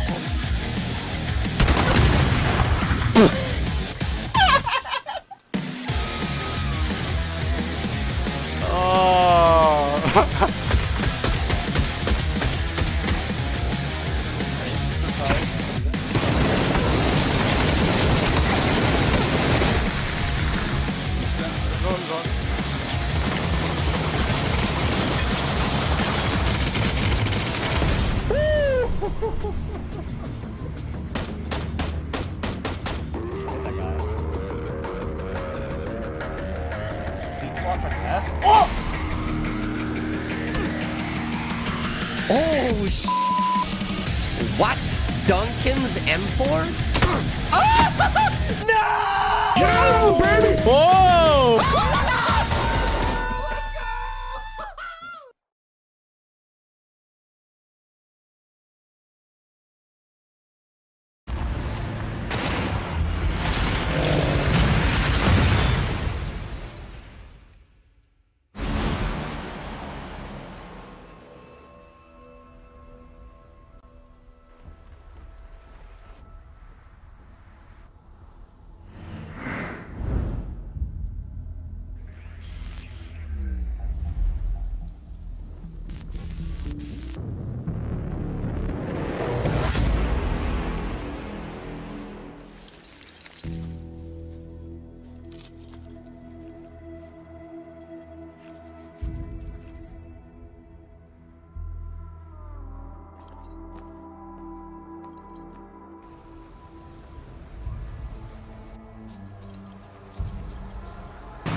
Welcome back, ladies and gentlemen, and are you excited and ready for the final showdown here? It's the Grand Finals final match after 6 days of play. Now there's only one last game left on the table in the PUBG Singapore and Malaysia series. My name's Aaron Contra Chen, alongside Play of the J, of course, doing the honors to be able to cast this entirety of the 6 days of Grand Finals. And of course, we got to thank PUBG Corporation, Geek Events, as well as K&K Revolution, not forgetting Cause and Effect as well, for giving us such a stellar show. And Jay, wow, another whopping performance coming from Team Hype. I really do wonder how much point do they have to really chase things in.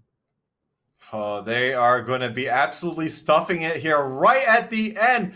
And let's have a look at the match results to see exactly how much that they put on the board here to put distance between themselves and the rest. Hype would be getting 23 points, 13 kills in that game, as they're going to be absolutely cleaning house. They absolutely tore apart PMA as well in that particular fight, though PMA did well up to that point in time, getting the 7 kills and securing the second place. But that would still be a 10-point differential there. That's going to play a factor in the standings. FFG, though, did have a good game. They're going to get double-digit points yet once again. Battle Arena Elite seemingly putting on more points that they managed to do in the preceding in each of the preceding 3 rounds. So that's definitely a move in the right direction. 8 kills on the board, but still not what we expect to see from them, given what we've seen already. But I think they deserve to have a little bit of a more relaxed approach, or rather have the results not necessarily go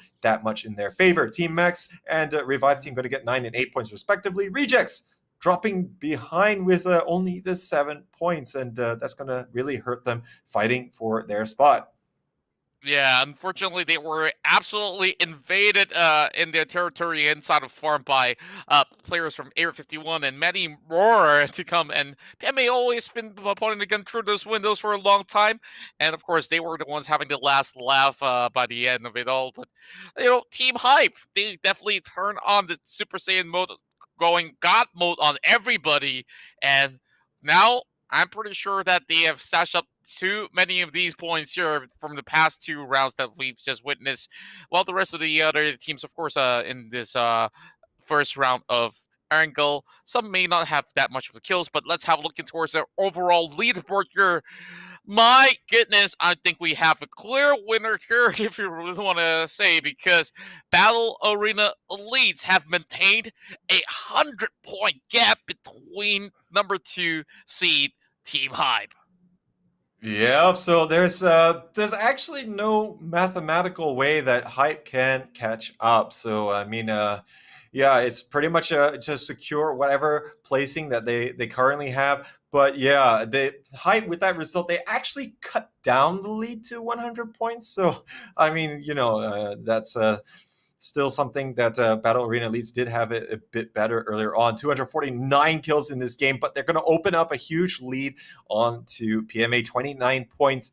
Not insurmountable if PMA can crank out the highest point game that we've seen so far, which is 33 points. Technically, they can overcome the difference, but Hype has to also make sure that, or rather, they have to make sure Hype doesn't deliver that as well. The Rejects going to be falling all the way down to 4th, even as PMA overtakes them by 1 singular point.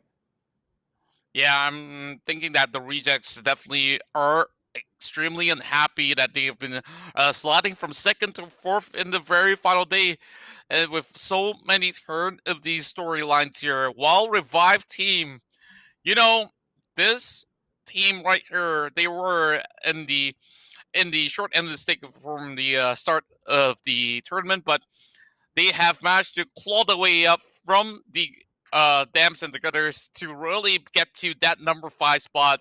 And I have absolute mad respect for them with that 171 points that they managed to achieve, and perhaps even more to come in this very final day. And as for CGM, okay, doing so much better in terms of performance as well. I'm really happy with what I have witnessed throughout the entirety of the past 6 days. So I think we are going to be looking towards our top fraggers before jumping to the game, as we have Hillfox with quite a number of frags, a lot of them being on 4 kills. Yeah, lots of 4K participants here, and Hillfox, Messi, Savior, Roulette, and Answers all going to be weighing in substantially in their own teams as they're really trying to put in the shift. I think FFG wanted to note, of course, Savior getting the 4 kills there, but FFG, while they're in 13th place, they have made up the difference here, and now they if they get a good round, a really good round, they actually have a chance of getting into the top 10 as well. So that's something that they will be keeping their eyes open for. But yes, definitely there is going to be still some potential for a little bit of jostling here right at the end. And of course, there are the teams that will be hoping to secure more cash in the back with better ranking points by the end of it all. So make your predictions on your top 10, perhaps, as we can just say that that number 1 spot will be booked for a very special team out there. Because if Battle Arena leads crash out to the hands of, say, Team Hype, and if, say, Team Hype eliminates 60 kills to get the chicken dinner, you are still short of 30 points to get to where they need to be. So I guess BAE, of course, a little bit of we won't be congratulating them until we finish the entirety of the run just yet, as we will see how this entirety of the game will play out. And of course, this is going to be our last game of the event, as PUBG Singapore and Malaysia series will draw to a close after this round inside of Erangel. Yeah, we have played a monstrous total of 29 games, ladies and gentlemen. These players have been giving it their all, and everyone is able to see the efforts on hand here, and all the pain and struggles that some of the teams have gone through. And it's 6 days consecutively of 5 rounds each, and that's definitely going to be a toll on each of them, and it's really going to separate the deserving teams from the rest. But of course, everyone here has managed to win some prize money. It's just a question of exactly how much at this point in time through getting into the grand finals, qualifying from their respective groups, and really demonstrating the best that Singapore and Malaysia has to offer. And of course, they'll be looking forward to the next competitive cycle, which will give them that chance as well to qualify for the APAC level. But Contra, I think it is time here to start our final game here of the PUBG Singapore and Malaysia series. As we will take this flight in, we got to thank you guys for tuning in so far, as we will witness this one last flight and towards Erangel, starting out from the side of 70, coming in towards the school side, all the way down to Milta, Power, and Novo. So this is pretty much an Eastern-centric flight. And of course, big thanks to PUBG Corporation, Geek Events, KNK Revolution, and Cost Effect. We will be seeing who will be the last guys to be able to secure that winner chicken dinner. Oh yeah, and honestly, you could pick any team at this point in time, because there's so many teams that are trying to pull out all the stops. We're seeing a lot of teams with significant improvement. Revive team is definitely the team that has turned up today in spades. They started the day in 11th. They are solidly in that 5th position, and if they had a few more rounds, they could very well catch up to the 4th place team, which is the Rejects. And it sounds a bit weird saying that, but the Rejects, unfortunately, haven't seen the best performances in more recent days, and yeah, unfortunately, that has allowed the likes of Team Hype and PMA to creep in and overtake them to take that 2nd and 3rd spot, respectively. Yeah, seems like their stamina has run a little bit dry. And as for the players from the side of the Reject, they had a stellar performance during the weekdays, but on the weekends, that's where they were really getting less of the result for the likes of like Cheesy Kimbap or even Spaggy, who really had so many of that top frag moments back in that weekday run. And what we saw the past couple of days was Batman really trying his level best to really keep up. And what a way to finish a round here with more than 60% of water! Oh yeah. I love my island finishes, and island finishes we shall have. So I think we've had quite a crazy number so far. This is going to be, what, at least the 5th or the 6th? I can't quite place it. I can't place it either, but we are seeing Mushi going on that punching back as Deuce has his lights out for pretty much the fair final time here, as this will be our last game. And in terms of rotation, this is going to be a tad difficult, as we are looking at some teams being all the way up north to really need to make an earlier rotation than the rest. The Western Bridge is going to be treacherous because everyone knows that the Eastern Bridge is a no-go pretty much already. So the first team to get to the Western Bridge is probably going to be doing a little bit of bridge camp, and that's going to be absolutely devastating. And when you got the likes of CGM Wolf already at Novo, they could probably go to the pier and try and catch any teams that are going to be taking boats all the way from maybe Milta Power side, Lipovka. They are going to really try and go fishing as much as they can. Oh, sorry, not CGM Wolf. It's Vitesse, sorry, which is at Novo. Yeah, and I definitely think that many of these teams might be considering the water alternative that they possibly would have, considering for the fact that it's 2 really tight bridges that they really have to just take a 50-50 risk. While on the water, well, if it's your chance that you really met on a team that has been having a shooting range firing at you, then tough luck, you know, like there's nothing much that you can escape from. Maybe you could just dive into the water to perhaps avoid certain death. Yeah, exactly. And I think we haven't seen that level of desperation. I think we have seen desperation arising from having to vacate or jettison from said amphibious vehicle. But apart from that, you know, we haven't seen people go to that extent. But definitely a very valid play, especially when you got teams like Huruhara and Team Max, who are going to be right in between the two bridges, and actually already going to be starting to scope each other out. And don't forget, Dukes is here. Did get run over early on, and that was a little unfortunate early loss there for Huruhara, as really want to try and play with the 4 men as much as possible. Now looks like they have to duke it out against a Max team, but they are taking quite a bit of damage as Roulette really getting caught out a little bit here, but there's not much more that Huruhara can do to stall 14-14. Probably going to back out of this one. Now, Mushi slowly going in towards the staircase. AT-14 getting pretty ready to really take this one. Well, it's a little bit of peep going on, but Mushi soaks in a little bit of that nade flying right in towards his side.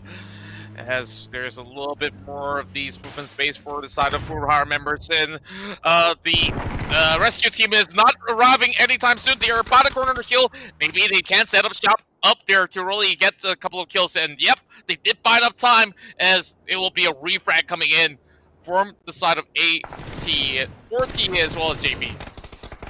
Oh, wow. The trades coming out left, right, and center. Hillfox going to take down Miguel now as Huruhara reduced down to 2 players. 14-14, though, it's on the ground, and looks like that's it. Roulette here for the rescue is going to be able to finish them off, and they should be able to get up Mushi as well. And that is unfortunately it there for Huruhara. But on the kill screen, we are seeing that 24K is going to get absolutely destroyed by Savior, as he's going to take out every single one of them. And I'm not sure what happened there. But... And look at FFG, they still have all 4 players. I guess they were trying to run into them by the corner of the tree, and yeah, 24K. I had a lot of high hopes for this team, but I guess that's the end of it all from the guys clad in black and yellow. And here comes Battle Arena Leads. getting up close and personal inside of Novo. Got the most in that gun on the hands of Flood here as he tries to get that headshot. A little bit too close for comfort right there for members to the side of Area 51 as we are seeing Sophia joining into the party as well. He earned this by the entry points. And there's going to be another team that's going to be up above one for the V-Test as well. Oh yeah, and this could be quite the three-way fight that's going on here on the northwest of Novo, but it looks like BAE is still going to be having quite a decent spot here. Looks like they're going to be able to finish one off at the moment as this is getting a little bit crowded here. We're actually seeing other teams starting to pile into Sosnovka military base as well. It's going to be Bad Boys still residing there, but it's actually going to be the rejects also going to be taking up residence now. Vets is going to be inside the smoke a little bit here. Flood trying his luck here for the highlight reel, but not able to benefit from that shot. Now Area 51, they're so stuck in this position and they have to make a decision how they want to go about it, but Vets here taking quite a bit of damage here, trying to creep outside. Man, those sort of tracing shots were quite nicely aligned coming from Double J, and now it's going to be BAE's turn to be taking a little bit of those sort of the shots coming out from this window right here. While VTES, they are hoping to hold on for dear life, and BAE, they are moving aside. They are feeling that this circle is not going to be anywhere near towards this point, and if they were to stay there much longer, they might not have those vehicles to really book a spot. Off-screen Revive team is going ham onto Friendly Fire Gaming. Savior already getting run over there, and now looks like there's going to be more action up close here as they are constantly driving around here, taunting seemingly on the FFG side. Only Aoki and Didarkus left here and still taking hits, but it looks like Didarkus will be able to get a bit of revenge, but he's taking a bit of damage there from Noise. But they're going to focus on Bozo in this point in time, and this is really bad here. But oh, look at BAE. They're going to be able to take down two members from Vitesse here. But now Hype is going to also put the hurt onto Cryptid. They're moving into Novo here, but they're going to try and repel them as fast as possible. Man, this is not looking all too good for all the teams, but as BAE is shifted on towards the west side, the circle is still going to be remaining towards the corners of Novo, all the way down towards the south side. But here comes John Shout trying to actually push right in towards the container, and he will not get any glimpse at all, but his teammate will be able to land those killing blow. Oh, as he here, he's going to get taken out there, but oh, Revive team actually getting wiped out there as Noise going to be the last player, and that looked as though that they were going to come out from that fight. Oh, now Max team is in trouble as now looks as though Downey here going to be tossing the pan at close range for good measure, and that's Team Max facing the burn here. Miracle going to run over Mushi as well. This could be PMA putting some solid points on the board, but they're going to have to put up an absolutely extreme number if they really want to try and get that second place back from Hype. Yeah, nothing better than some flying frying pans as well, somewhere between all these commotions. Oh, there's going to be a push! Point blank action going in upon Mel Kendricks as he is being put down by Mellow One. Now towards the side of Battle Arena Elites. They're by the corners of the radio tower, as they are tasting upon members of Vitesse. And as for Messi, he's just going to be using up those 20 bandages that he does have. And yep, speaking of which, it's going to be Vitesse out of the game. Wow, so at least they're going to be able to get the refrag after Mount Kendricks went down there after the FBI rushed inside the building, but now they're going to see that the circle is going to be shifting so far down. Oh my goodness, look at this. This is actually insane. As there's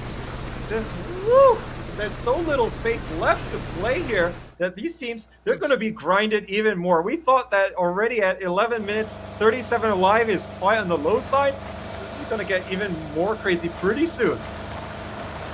How are they supposed to squeeze in less than 30% of land area to play in phase? This is just phase 2. I mean, I'm losing my mind, and Slidey has lost a tire, might just lose his life as well. Man, What a finishing game this was going to be. Well, Allen's sprays down towards the side of Hill Fox. Hill Fox goes right down below, and they will have to tank the blue for a little bit longer. Not too much of a problem, but of course, for the health's all taking downwards here. One good headshot might just be able to do wonders in this sort of moment. Allen's goes in for the push, but he does not really spot them out. Proning, it's going to be a tag team duel to be able to take out Hill Fox. And Team Max finishes and a respectable 11. Oh, and Aoki is going to get caught out. Pasha is going to be able to catch the would-be ambushers here all the way in the blue, as this kind of soft bridge cap here is working wonders, as now they are going to have to fall back a little bit here. CGM Wolf definitely happy to take a bit of damage because there's not a lot of good happening on the island, that's for sure, but they are tanking in the end, and now this is giving time for Vidarkus to get up the Aoki player. But 8 kills on the board here for FFG, and really coming out of that fight from Revive Team, I have to say, is very impressive. Yeah, and I gotta say that they definitely have stacked things up, and even for Xavier, who really got that full squad wipe out there out of nowhere. Oh my goodness, Double J so sharp on the 6 times. He's trying to go in for another knockout there, but seems like it will be another player being picked up from the ground. Oh, yeah, so they're going to be able to maneuver around in that situation. Acer Esports might be able to get something from this game, but yeah, oh my god, look at this circle. Is absolutely crazy. There's no terrain available. Battle Arena Elite staying on the high ground as what they normally do. Bad Boys Gaming here is going to, in the meantime, be very much hanging out here all the way on the coastal edge. They kind of know how they want to be playing this, as since this is actually their island. Man, I think this is one of the trickiest plays to really play from shore. If you were to drop into the ocean, it's not going to be any point in time that you could be able to make it out alive by climbing back up. But Battle Arena leads alongside with TR. They have been around, as Alec Revax getting knocked out by Loki's from quite a distance from the top side of the tower.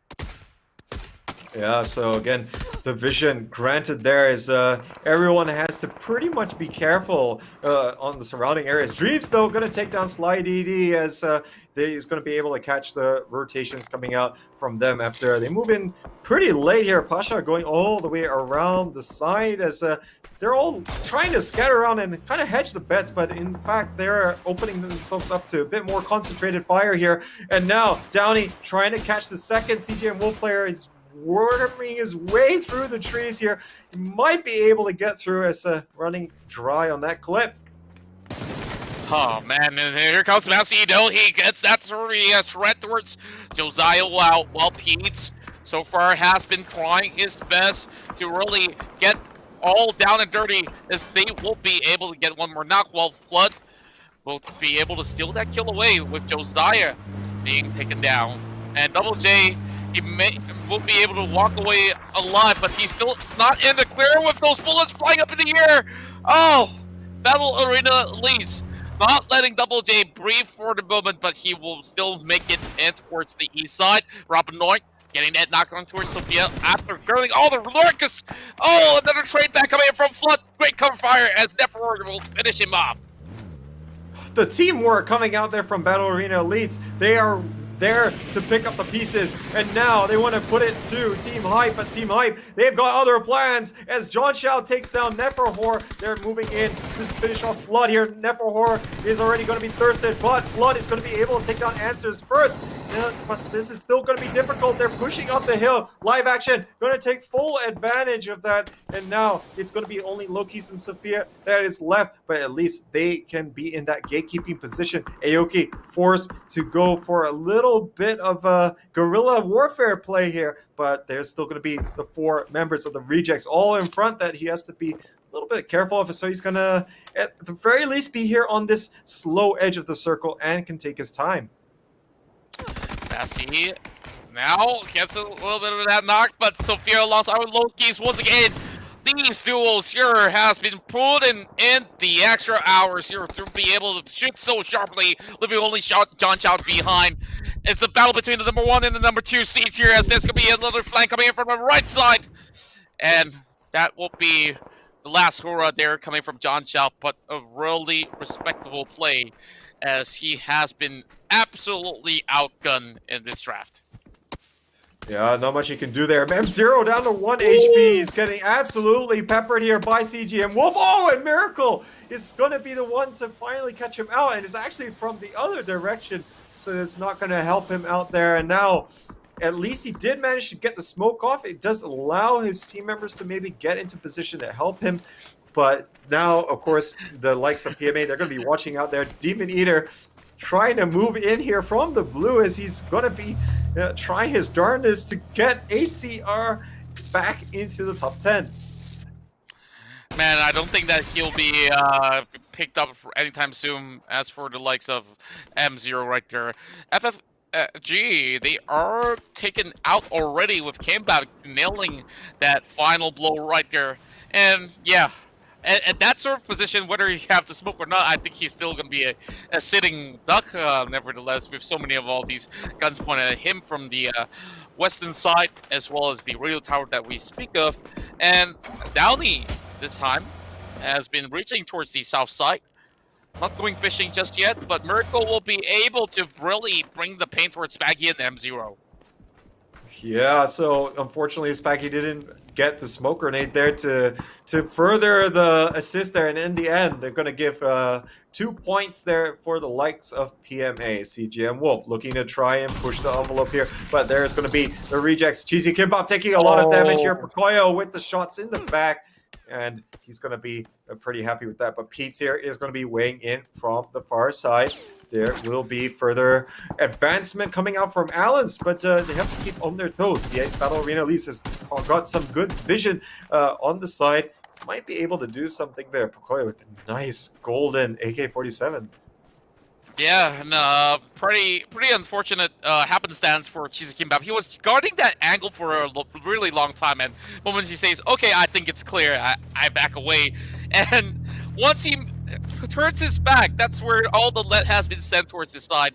Demon Eater, though, he might get that one kill in the back if he can just line up this perfect spray towards Acer Esports. Oh, yeah. Well, I think if you can get down Dabble J, that's directly going to help Acer Esports try and get into the top 10 position. But, yeah, Demon Eater is still holding his fire. He doesn't know how many of them are currently residing, and he might be able to get a little bit of a better shot. Now, the rejects trying to bandage up as best as they can. Spaggy gonna be rest up here by Batman, but at a significant cost, and now they're busy bandaging up themselves. They don't really have a lot of utility left available to them. Tactical Ray-Up, they're gonna get taken down, not having a great day as compared to yesterday, but they will continue to stay alive until 8th position. Well, this circle definitely has thrown in the spanner towards the team. Okay. Interesting lob coming from Sophia as he got caught up in between the branches of the tree. Also a very, well, adventurous attempt as well. Trying to be an Olympic nade tosser throughout the corners to perhaps get that kill towards CGM, while PMA so far has been keeping their eyes closely towards the side of Battle Arena Elites. They are sharing a little bit of the close proximity alongside with the rejects here. And speaking of the rejects, there we go, Batman down on the ground. Oh yeah, so now looking for the final one. Downey is going to get it.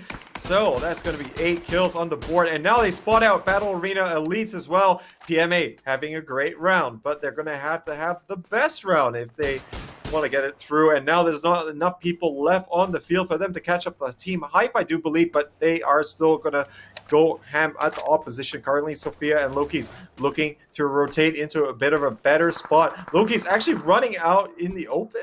No, actually he's still down the hill a little bit, so he's going to have a little bit of cover. Now Allen's going in for an erratic spray and he's outside of the blue. He will eventually go down to Dreamswire still. I thought he's going down to the blue instead. But hey, A for effort right there coming in from Allen. Now it's going to be Sophia getting flanked from another member of side of PMA as well. A little bit of that Sophia cover coming out from the side of Loki's to hopefully pick up Sophia. Already 9 frags on the board for BAE. As they are trying to break the records here, but the Miracle Nade might just be working well. It will take off the health of Sophia and leaving only 1 member behind. And Loki has to survive longer than he might think he would. 10 kills for PMA, and they're looking for more, but Loki's has got other ideas. He's going to be able to knock down Downey, but he gets spotted out by Dreams, and this is difficult. He doesn't have a clear line of sight on them. He is forced to go for the heal. Miracle going to pop up over the top, but not connecting until the very last moment there, but he's still not down. He's still got 18 HP left. He's trying to spot out the player, but there's also going to be impact from the other side, but Miracle doesn't need the help. And he's going to be able to finish off the lone BAE player, and PMA. We're going to march onwards and upwards here as they still are going to have that 4-man advantage. Wow, this is definitely going to be PMA's game to take, but there's still going to be BBG who can perhaps cause an upset with their 3 members across this island. And this is the very first time that it's a southern side finish, which they have managed to achieve this top 4 inside of the island, where the other games they were having some tough luck as well. Well, that's going to be Battle Man securing that knock towards the side of Messi, leaving only 1 more player left for Area 51. Area 51 going to be in trouble here. They got nowhere to go. There's going to be a PMA on the high ground, and yeah, they can't really get out from that. Currently, Devil J looks like he's in trouble. The nade there from Pete's, though, is going to finish things off. Another 2 frags heading the way of PMA. And now, Bad Boys, they're trying to reconvene. They've been rather quiet, considering that they managed to secure quite a bit of the real estate early on. And they're going to be moving back towards the coastline, away from the impending doom that is PMA. They have been on an absolute tear in this round, but Bad Boys coming all the way down to the beach. Oh my, this is a segregated unit for the side of BBG for sure. Well, Pete is going to be taking on the stroll as well, as there's a little bit of shots being fired on his members instead. Demon Eater being the solo wolf that's going to be here, as Kochik will be able to trace some of the locations of PMA members.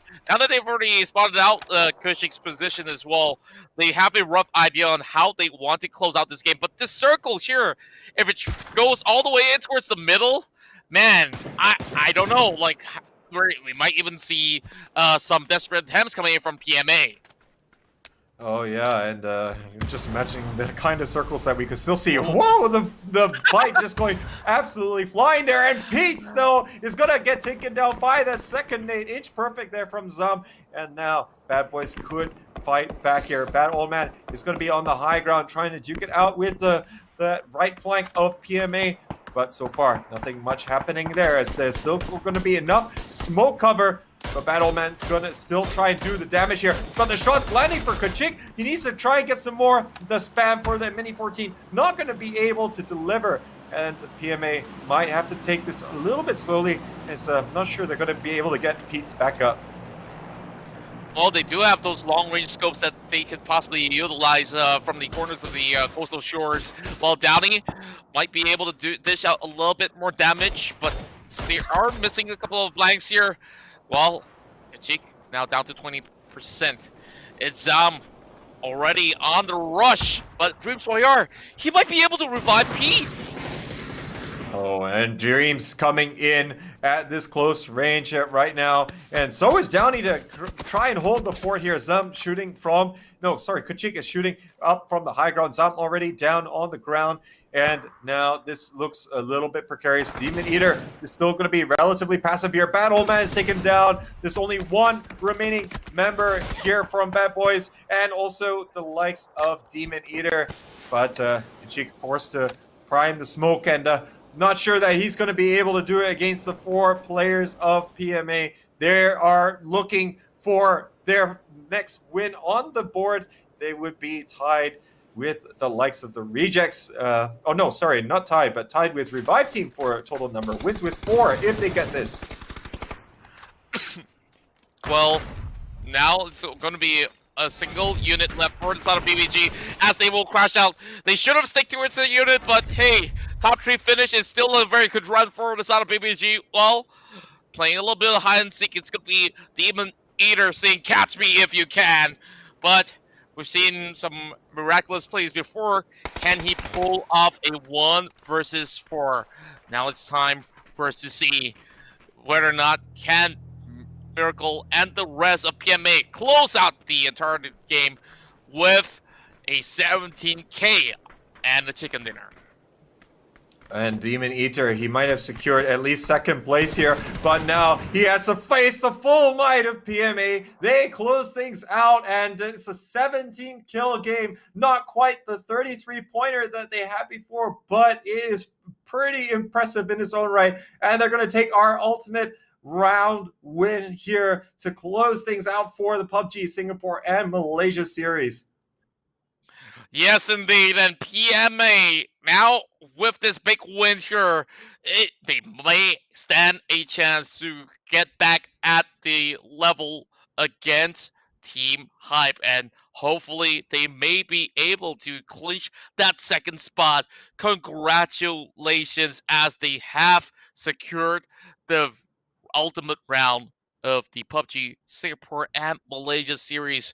And now that we've concluded all our games here, we are waiting to see who will be the ones to walk away with the most cash prize, and of course that ticket to PCS2, as we will be heading in towards a short breather right after this. But man, player of the day, this performance coming in from both Team Hype as well as PMA today so far has been absolutely amazing, giving it the chase and the run for the money. Absolutely. I love the grit and determination from these teams, pushing everyone until the very end here at day number 6. So we'll see you in a few minutes, ladies and gentlemen, and we'll present to you the final standings and also the final day highlights as we draw to a close here for the PUBG Singapore and Malaysia series.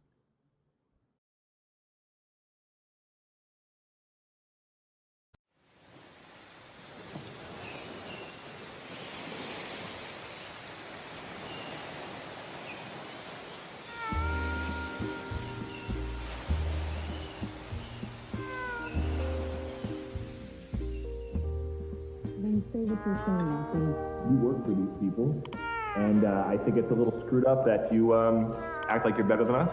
I never said I was better. It's the way you act. Oh, I could never watch these things? That's exactly your job. It's not my job. And is that how you think I talk? Mm-hmm. Guys, someone's viewer isn't muted. Me? Sorry. I don't know why you're all over me on this. Martin doesn't watch either. Martin? Really? Martin, you recruited these guys. These are your people. You don't watch? No, I watch. Oh, now you watch. I watch if I have to, okay? Do you know how much these people pay to watch this? Chef, gotta taste the food. If I bred dogs for a living, would I need to go downtown to watch every dog fight? See? Everyone, attitude, okay? This is what I'm talking about. Nelson's just testy because he's the only one who has to work on site. Not that I don't mind being in a bunker, 30 feet underground. But now that you bring it up, why am I the only one that has to be here? Because you work the blue zone? No, I'm just saying it'd be a nice sign, of camaraderie. If you guys, If I were to spend 4 days in the bunker with you that smells like hamburger, do you know what smells like hamburger down there? It's because that's where they put all the bodies after the match.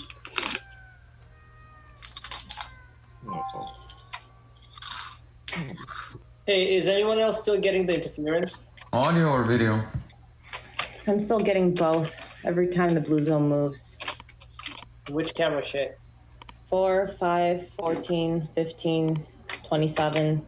You want me to keep going? Yeah, I'm getting freezing too.